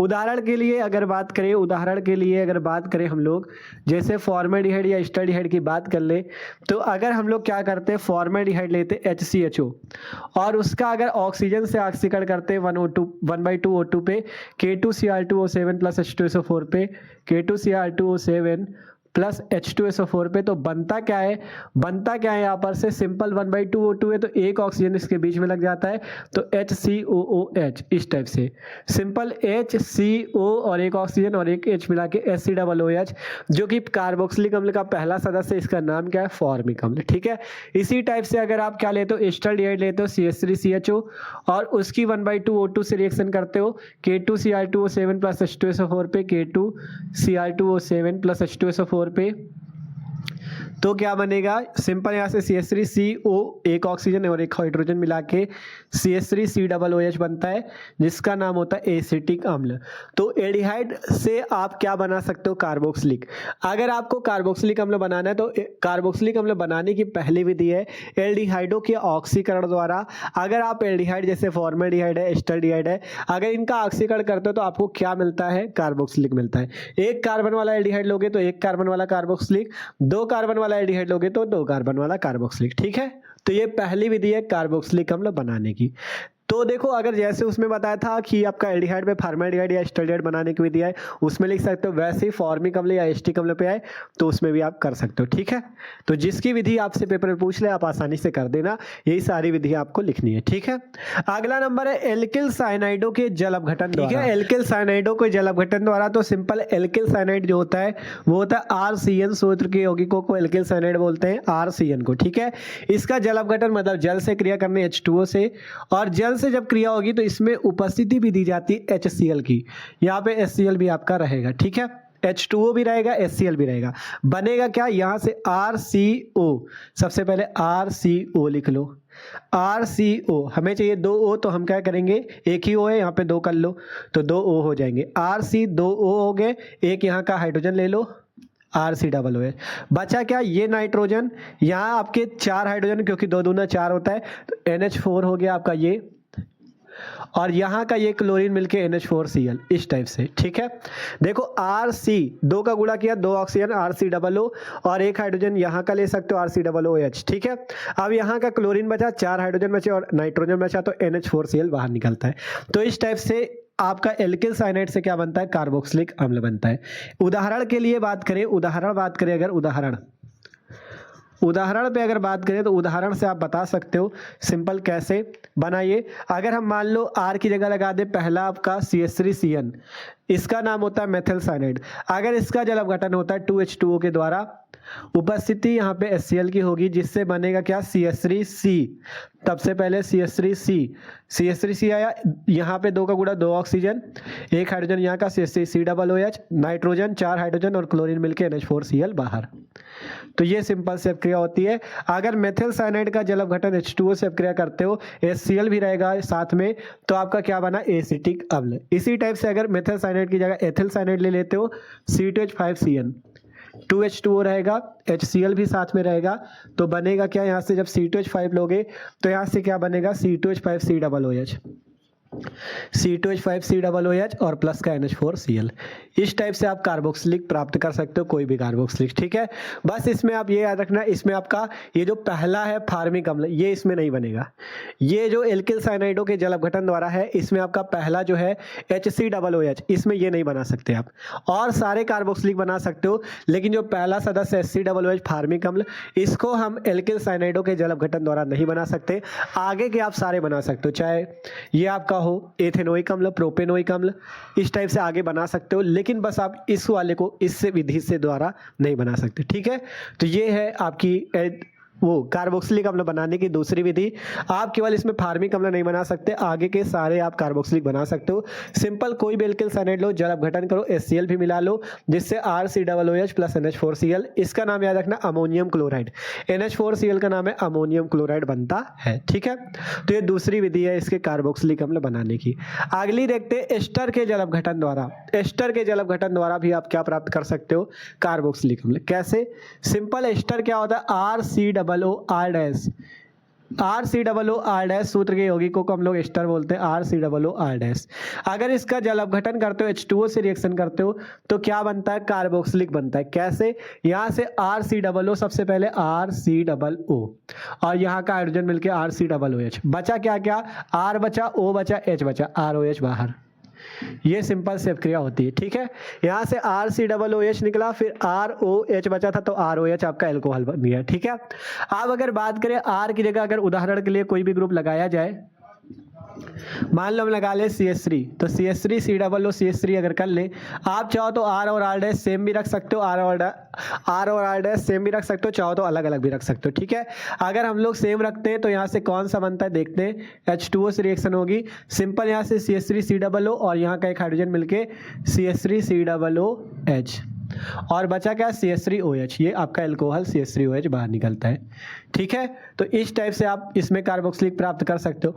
और भी विधि जैसे है, अगर मान लो CH3 की जगह यहाँ पे C2H5 लगा ले, C2H5COO CH3 कर ले, मतलब R और R' यहाँ पे अलग अलग है, H2O से क्रिया होगी, तब क्या बनेगा, C2H5COO और H मिलके C2H5COOH, और यहाँ पे CH3O और H मिल के CH3OH। ठीक है, इस टाइप से ये C2H5COOH प्लस CH3OH आपका वो निकला। तो अगर एस्टर का हम लोग जल अपघटन करते हैं तो कार्बोक्सिलिक और एल्कोहल बनता है। जैसे अगर मेथिल एसीटेट, इसका नाम याद रखना, इसका नाम अगर मेथिल ग्रुप लगा है तो मेथिल एसीटेट होगा। क्या नाम होगा? मेथिल एसीटेट, मेथिल एसीटेट, इस टाइप से इसका क्या नाम होगा? Methyl acetate. ठीक है, तो अगर CH3COO मिलता तो उसका नाम मेथिल एसीटेट। अगर H2O से अपक्रिया हुई तो बना क्या? एस्टिक अम्ल, या इसे बोल सकते हो एथेनोइक अम्ल प्लस मेथिल अल्कोहल। अगर इसी टाइप से C2H5COO की H2O से अपक्रिया हुई तो बना क्या? आपका प्रोपेनोइक अम्ल और मेथिल अल्कोहल। ठीक है, इस टाइप से आप कोई भी कार्बोक्सिलिक इससे भी प्राप्त कर सकते हो। ठीक है, इस अपक्रिया एस्टर के जल अपघटन द्वारा। अगली अपक्रिया है एल्कोहलों के ऑक्सीकरण द्वारा। एल्कोहलों के ऑक्सीकरण द्वारा भी हम लोग कार्बोक्सिलिक बना सकते हैं। कैसे बना सकते हैं? अब इस वाली। ठीक है, बात करें एल्कोहलों के ऑक्सीकरण द्वारा कैसे बनता है, तो इसमें आप कोई भी एल्कोहल ले सकते हो। जैसे मेथिल अल्कोहल अगर ले लो CH3OH, और इसका क्या करना? ऑक्सीकरण करना है तो ऑक्सीजन ले लेना है आपको, और यहाँ पे आपको KOH को भी लेना है। किसको लेना है? KOH को लेना है, और उपस्थिति देनी है KMnO4 पोटेशियम परमैंगनेट की, तब ऑक्सीकरण होगा। ठीक है, सबसे पहले मेथिल अल्कोहल लिया, ऑक्सीजन लिया, KOH लिया, KMnO4 की उपस्थिति, तब आपका क्या बनेगा? सबसे पहले आपका यहाँ से देखो, ये H, ये C, ये O और A को देखो, पहले क्या करते हैं, यहाँ से फिर से देखो सबसे पहले HCO, सबसे पहले ये लिख लो HCO। ठीक है, क्या किया? ये H, ये CO लिख लिया, यहाँ का O और K जोड़ दो, SCOOK। ठीक है, सबसे पहले SCOOK बनेगा। ठीक है, यहाँ से HCOOK ये बना। आप देखो हाइड्रोजन कितने बचे? 3 हाइड्रोजन ये, 1 हाइड्रोजन ये, कितने? 4 हाइड्रोजन, ऑक्सीजन बचे 2, तो यहाँ से 2H2O भी बाहर निकलेगा। ठीक है, सबसे पहले यहाँ से बनेगा SCOOK। अब इस SCOOK का हम लोग क्या करेंगे? इस SCOOK की H2SO4 से क्रिया करेंगे, तब जाके आपका कार्बोक्सिलिक बनेगा।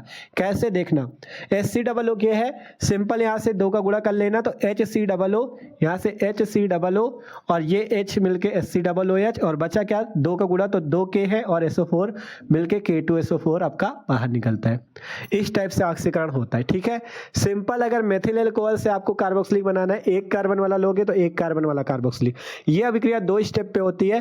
पहले अगर मेथिल अल्कोहल का ऑक्सीकरण ऑक्सीजन द्वारा, KOH की उपस्थिति, KMnO4 है, जिससे यहाँ से HCOOK, SCOOK, और यहाँ से क्या बना आपका? ये 3 हाइड्रोजन, और कौन सा हाइड्रोजन बचा था? ये वाला, 4 हाइड्रोजन और ऑक्सीजन, ये मिला के आपके 2H2O बाहर निकल जाएंगे। ठीक है, तो इस टाइप से आपकी ये रिएक्शन होती है, 2 स्टेप पे होती है। पहले SCOOK बनता है, फिर SCOOK की H2SO4 से रिएक्शन होती है, तब SCOOH प्लस K2SO4 बनता है। अब जैसे आपने यहाँ पे मेथिल अल्कोहल के द्वारा क्या बनाया? फॉर्मिक अम्ल। इसी टाइप से आप अगर क्या लेते हैं? Ethyl alcohol. वैसे हम लोग एथिल अल्कोहल पे भी बना सकते हैं। अगर हम लोग लेते हैं एथिल अल्कोहल, यहाँ से CH3CH2OH एथिल अल्कोहल लेते हैं, और उसकी ऑक्सीजन और KOH से रिएक्शन करते हैं, उपस्थिति होगी किसकी? KMnO4 पोटेशियम परमैंगनेट की, बनेगा क्या? सेम चीज, जैसे SCOOK बना, यहाँ पे बनेगा CH3। सबसे पहले CH3 लिखो, फिर ये वाला C, ये ऑक्सीजन लिख लो, चाहे ये ऑक्सीजन ना लिख के ये वाले सीधा सीधा लिख लो, हाँ लिख लो ये वाला, ये ठीक है। देखो CH3COOK मिला के CH3COOK। ठीक है, देख लो CH3COOK मिला के CH3COOK। बचा क्या? अभी बचा क्या है हमारे पास? अभी बचा ये वाला 2 हाइड्रोजन। ठीक है, यही 2 हाइड्रोजन बचा ना, और क्या बचा है? ये 2 हाइड्रोजन बचा, ये हाइड्रोजन, 3 हाइड्रोजन, एक 4 हाइड्रोजन और 2 ऑक्सीजन मिला के 2H2O बाहर। सेम रिएक्शन हुई, उस पर भी जैसे SCOOK निकला था, यहाँ से CH3COOK। अब इस CH3COOK को आपको लेना है, CH3COOK को H2SO4 सल्फ्यूरिक अम्ल से रिएक्शन होगी, यहाँ पे 2 का गुणा होगा, जिससे बनेगा क्या? CH3COO और H मिला के 2CH3COOH निकलेगा, और यहाँ 2 का गुणा होने की वजह से K2 है, K2SO4 भी बाहर निकलेगा। ठीक है, तो ये सिंपल सी रिएक्शन होती है, देख सकते हो आप लोग। एल्कोहलों के ऑक्सीकरण द्वारा हमने बनाया क्या? कार्बोक्सिलिक। अगर मेथिल अल्कोहल का सबसे पहले ऑक्सीकरण ऑक्सीजन द्वारा होगा, KOH भी इसमें मिलाया जाएगा और KMnO4 की उपस्थिति होगी, जिससे सबसे पहले SCOOK प्लस 2H2O बनेगा, फिर SCOOK को H2SO4 से रिएक्शन करेंगे, जिससे ये बनेगा फार्मिक अम्ल, कार्बोक्सिलिक अम्ल। ठीक है, और इसी टाइप से अगर एथिल अल्कोहल लेते हो तो एथिल अल्कोहल में भी सेम प्रोसेस, बस जितने कार्बन वाला अल्कोहल लोगे उतने कार्बन वाला कार्बोक्सिलिक बनेगा। ठीक है, एथिल अल्कोहल ऑक्सीजन और KOH KMnO4 पे, जिससे आपका CH3COO प्लस 2H2O बना, फिर CH3COO जो बना इसके H2SO4 से रिएक्शन 2 का गुणा कर लेना, K2SO4 अलग निकल जाएगा और 2CH3COOH जो एसिटिक अम्ल ये अलग बन जाएगा। ठीक है, तो इस टाइप से बनाने की विधि हो गई। देख सकते हो कैसे हम लोगों ने बनाया। इनका नाम जान लो, इस वाले का नाम था पोटेशियम फार्मेट, इसका नाम है पोटेशियम एसीटेट। दोनों के नाम लिख लेना, HCOOK का नाम पोटेशियम फार्मेट, CH3COOK का नाम पोटेशियम एसीटेट। ठीक है, समझ में आ गया ना। तो ये है बनाने की विधि है। ये वाली बस ये थी 2 स्टेप पे अभिक्रिया होती है, 2 स्टेप पे होती है। इसमें 2 स्टेप में आपका बनता है कोई चीज। ठीक है, कितने 2 स्टेप में 2 पदों में अभिक्रिया होती है। तो इस टाइप से 4 विधियां देखी। पहली एल्कोहलों के ऑक्सीकरण द्वारा, एल्किल साइनाइडों के जल अपघटन द्वारा, फिर देखा हमने एस्टर के जल अपघटन द्वारा, और इसमें एक चीज एस्टर वाले में H2SO4 की भी उपस्थिति होती है, ये भी याद रखना। इसमें हमने शायद बताया नहीं, सॉरी, H2SO4 की भी उपस्थिति होती है। ठीक है, एस्टर वाले पे आपका H2SO4 की उपस्थिति होती है। इस अभिक्रिया में आपको केवल यहाँ पे H2SO4 लिख लेना बस, और कंप्लीट और पूरी सही है। ठीक है, एस्टर वाली अभिक्रिया में यहाँ पे H2SO4 की उपस्थिति होती है। ठीक है, और आपकी ये बनाने की विधि एस्टर के जल अपघटन द्वारा, फिर एल्कोहलों के ऑक्सीकरण द्वारा भी हम लोग क्या बना सकते हैं, कार्बोक्सिलिक अम्ल। तो ये है बनाने की विधियां किसके, कार्बोक्सिलिक अम्ल बनाने की। 4 विधियां यहाँ पे इंपॉर्टेंट जो थी वो हमने यहाँ पे कराई। अब बात करते हैं कार्बोक्सिलिक अम्लों के रासायनिक गुणों के बारे में, कौन कौन से उसके महत्वपूर्ण रासायनिक गुण। ठीक है, तो इनको आप लोग नोट कर लो। अब बात करते हैं कार्बोक्सिलिक अम्ल के रासायनिक गुण। अब बात करते हैं भाई हम लोग कार्बोक्सिलिक अम्लों के जो रासायनिक गुण है। ठीक है, जो महत्वपूर्ण रासायनिक गुण उनको देखो। यहाँ पे आपको कई सारी नेमिंग रिएक्शन भी मिलेंगी, नाम वाली अभिक्रियाएं भी मिलेंगी, इनको भी आपको तैयार करना है। ठीक है, जैसे अभी इसके पहले आपकी क्लीमेंसन अपचयन में मिली थी, और भी आपकी रोजनमुंड अपचयन मिली थी। इन सब ये सब नाम वाली अभिक्रियाएं हैं, नेमिंग रिएक्शन, ये पूछी जाती है। ठीक है, मतलब इसमें एक एक टॉपिक बीच में फंसा हुआ है, मतलब सब कुछ बनाने की विधियां जैसे रासायनिक गुण है, इनसे क्या होता है जब और कैसे प्राप्त करेंगे वाली अभिक्रिया फंसती है। इसलिए महत्वपूर्ण करा रहे हैं जो पेपर में फंसती है। ठीक है, इसलिए कहा था किसी भी टॉपिक को हल्के में न लेना जितना यहाँ पे कराया जा रहा है। आप देखो, देखते हैं रासायनिक गुण। पहला रासायनिक गुण है NaOH से अभिक्रिया। ठीक है, NaOH से अभिक्रिया, जब आपका कार्बोक्सिलिक अम्ल NaOH से अभिक्रिया करता है तो क्या होता है। तो देखो उदाहरण लेके सीधा चलेंगे। अगर मान लो फॉर्मिक अम्ल है HCOOH, जब वो NaOH से अभिक्रिया करता है तो क्या होता है। ठीक है, तब क्या होता है, देखो सिंपल, यहां से HCOO और Na मिलके HCOO बना लेता है, और क्या बचा, H बचा, OH बचा, मिलके H2O बना लेता है। ये सिंपल से अभिक्रिया होती बस। ठीक है, इसी टाइप से अगर आपका दूसरा कार्बोक्सिलिक अम्ल CH3COOH है, NaOH से अभिक्रिया करता है तो क्या बना लेता है, ये भी उसी टाइप से बनाता है, CH3COO ठीक है, मतलब कार्बोक्सिलिक अम्ल का सोडियम लवण बनाता है। जब आपका कार्बोक्सिलिक अम्ल सोडियम से क्रिया करता है तो कार्बोक्सिलिक अम्ल का क्या बनता है, सोडियम लवण, इसे बोलते हैं कार्बोक्सिलिक अम्ल का सोडियम लवण। ठीक है, और बचा क्या, HOH। तो आपसे अगर कोई पूछे अगर कार्बोक्सिलिक अम्ल की सोडियम हाइड्रोक्साइड NaOH से क्रिया होती है तो क्या बनता है, तो कार्बोक्सिलिक अम्ल का सोडियम लवण बनता है। ठीक है, इसका नाम है सोडियम फॉर्मेट, इसका ऊपर वाले का नाम है सोडियम फॉर्मेट, और नीचे वाले का नाम सोडियम एसीटेट। ठीक है, नाम जरूर सबके याद रखो, सोडियम एसीटेट, सोडियम फॉर्मेट और सोडियम एसीटेट। ठीक है, तो दोनों के नाम याद रखना है। तो सिंपल NaOH से क्रिया होती है तो आपका क्या बनता है, कार्बोक्सिलिक अम्ल का सोडियम लवण। जैसे HCOOH अगर NaOH से क्रिया करता है तो सोडियम फॉर्मेट बनता है, अगर CH3COOH NaOH से क्रिया करता है तो सोडियम एसीटेट बनता है। इसी टाइप से आगे के जितने कार्बोक्सिलिक हैं वो भी। ठीक है, जैसे इसकी हुई, आगे के कार्बोक्सिलिक वाले भी करते हैं इसी टाइप से। अगली अभिक्रिया HVZ अभिक्रिया। HVZ अभिक्रिया भी महत्वपूर्ण अभिक्रिया है। इसमें क्या होता है, इसमें हाइड्रोजन से अभिक्रिया होती है, हाइड्रोजन तत्वों से, जैसे क्लोरीन, ब्रोमीन, इनसे। ठीक है, हाइड्रोजन तत्व यही होते हैं ना, क्लोरीन, ब्रोमीन। तो अगर मान लो आप कार्बोक्सिलिक अम्ल है, जैसे ये एक चीज जानना, ये HVZ अभिक्रिया आपकी इसमें नहीं है, HCOOH वाले में नहीं होगी। ठीक है, HCOOH में ना ये वाली अभिक्रिया है, ना ये है, ना ये है, ये केवल CH3COOH पे है, उसी की अभिक्रिया महत्वपूर्ण है, इनको समझना। ठीक है, अगर मान लो आप लोग CH3COOH लेते हो और उसकी अभिक्रिया किससे करते हो, क्लोरीन से, उसकी अभिक्रिया करते हो क्लोरीन से, लाल फास्फोरस की उपस्थिति यहाँ पे दी जाती है, लाल फास्फोरस की उपस्थिति, जिससे बनता क्या है, मोनोक्लोरो एसिटिक अम्ल। देखो कैसे, यहां से आपको एक हाइड्रोजन हटाना है तो बचेगा क्या, CH2, अगर यहाँ से एक हाइड्रोजन हटाओगे तो बचेगा क्या, CH2 बच जाएगा। तो CH2 यहाँ से एक Cl लो, CH2Cl और COOH, CH2Cl COOH बनता है।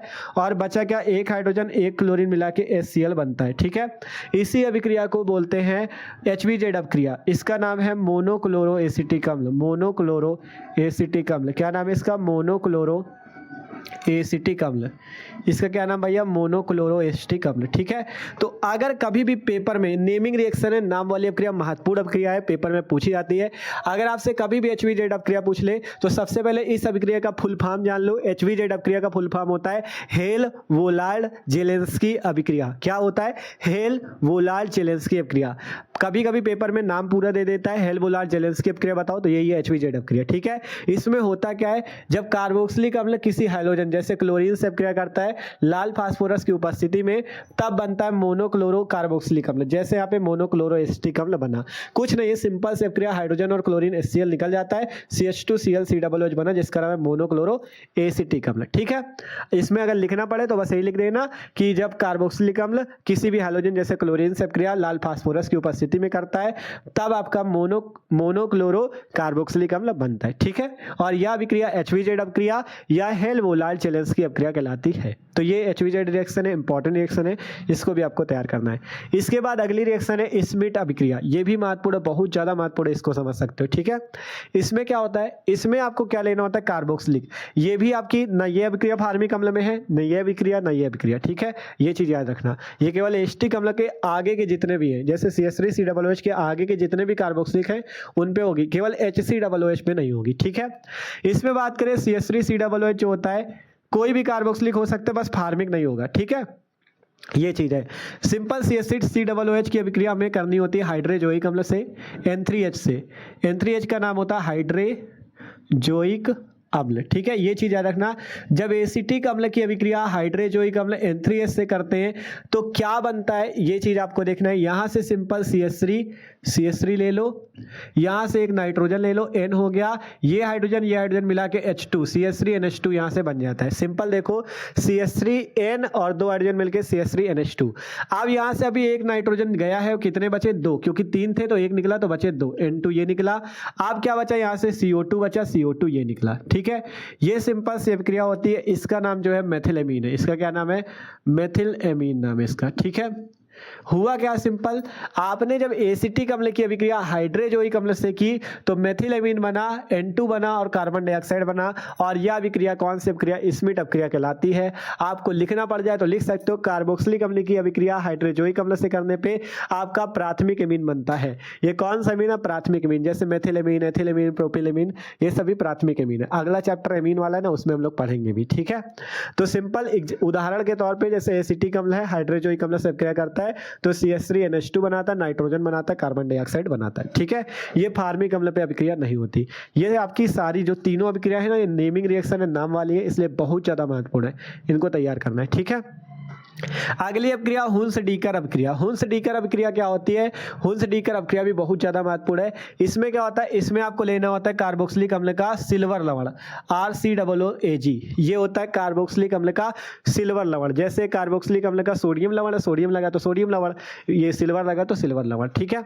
इसकी अभिक्रिया आपको किससे करनी होती है, ब्रोमीन Br2 से, Br2 से। और इसमें उपस्थिति किसकी होती है, इसमें उपस्थिति की बात करें तो इसमें आपकी उपस्थिति किसकी होती है, कार्बन टेट्राक्लोराइड CCl4 की। यहाँ पे उपस्थिति दी जाती है CCl4, जिसका नाम होता है कार्बन टेट्राक्लोराइड।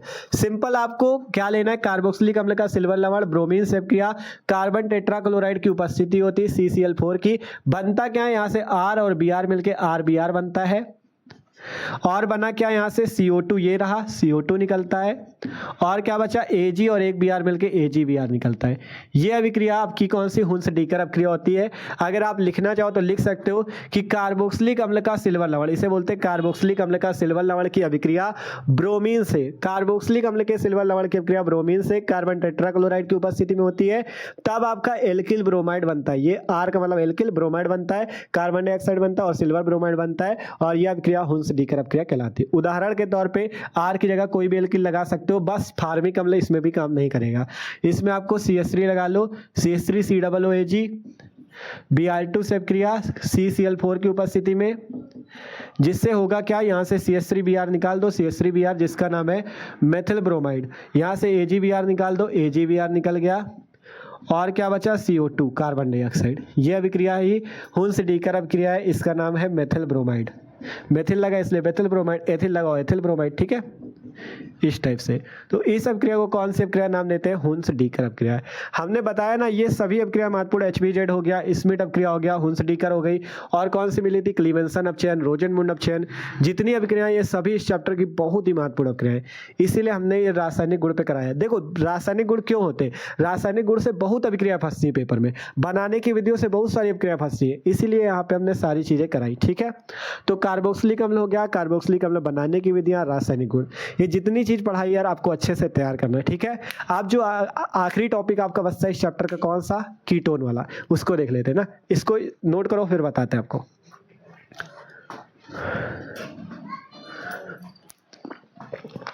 आप देखो इस चैप्टर का लास्ट टॉपिक जो है वो है एसीटोन बनाने की प्रयोगशाला विधि। कीटोन का पहला सदस्य हमने बताया था एसीटोन, जिसका सूत्र है CH3COCH3, उसका ही सदस्य आपका जो कीटोन का सदस्य एसीटोन। इसका क्वेश्चन मोस्ट इंपॉर्टेंट है जो कि पेपर में हर साल पूछा जाता है। एसीटोन बनाने की प्रयोगशाला विधि का चित्र सहित वर्णन कीजिए 5 मार्क्स का, ठीक है। ये 5 मार्क्स का बहुत ही महत्वपूर्ण प्रश्न है, इसलिए हमने इसे पहले ही करा दिया है। आपको ये वीडियो मिलेगा कहाँ, इस वीडियो के लिए आपको करना क्या है, आपको डिस्क्रिप्शन चेक करनी है। जैसे इस वीडियो के डिस्क्रिप्शन में जाओगे आपको ये वीडियो मिल जाएगा, इसको जरूर से जरूर तैयार कर लेना। 5 नंबर का टॉपिक है, बहुत ही मस्त तरीके से हमने उसमें आपको पूरा चित्र सहित वर्णन कराया हुआ है, ठीक है। सिंपल डिस्क्रिप्शन पे लिंक है एसीटोन बनाने की प्रयोगशाला विधि, वहां से जाके वीडियो देख सकते हो, और अभी इसी वीडियो के लास्ट में आपको लगा भी देंगे, अगर देखना, अगर उसको टच करोगे तो आपका चालू भी हो जाएगा। अगर वहां से ना जा पाओ तो डिस्क्रिप्शन पे लिंक है, वहां से चले जाना, ठीक है। इसको अच्छे से आपको तैयार करना है, मोस्ट इंपॉर्टेंट है, ठीक है। तो देखो इसको इसीलिए आपको बता रहे हैं क्योंकि ये अलग से हमने करा रखा है, क्योंकि बहुत ही महत्वपूर्ण था, इसलिए हमने 5 नंबर के टॉपिक पे पहले इसको करा दिया है, ठीक है। तो आज ये आपका चैप्टर कंप्लीट होता है, एल्डिहाइड, कीटोन तथा कार्बोक्सिलिक। जितने टॉपिक थे यार इनको प्लीज यार तैयार कर लेना, पूरी मेहनत हमारी भी सफल हो जाएगी, और आप लोग भी केमिस्ट्री के पेपर में अच्छे नंबर लाओगे। और अपने दोस्तों के साथ भी यार वीडियो शेयर किया करो, जिससे उनकी तैयारी भी मस्त हो सके। चैप्टर नंबर 1 से लेकर चैप्टर नंबर 8 तक हमारे 1 शॉट कंप्लीट है, सभी महत्वपूर्ण प्रश्न। उधर आपके विलयन, विद्युत रसायन, रासायनिक बलगतिकी पे न्यूमेरिकल भी हमने करा दिए थे, ठीक है। अब केवल आपके चैप्टर नंबर 9 और चैप्टर नंबर 10 बचे हैं, अब उनको भी जल्दी ही कर लेंगे, ठीक है। तो जो लोग नए हो सब्सक्राइब कर लो, और डिस्क्रिप्शन पे लिंक है 12th केमिस्ट्री 1 शॉट वाली, वहां से जाके आप लोग देखना। और भी शायद आप लोग ये वीडियो शायद बाद में देख रहे हो, तो आपके चैप्टर 9 और चैप्टर 10 आ भी चुके हो, ठीक है। तो देखना जाके, मिलते हैं अगले वीडियो पे, सब्सक्राइब जरूर कर लेना।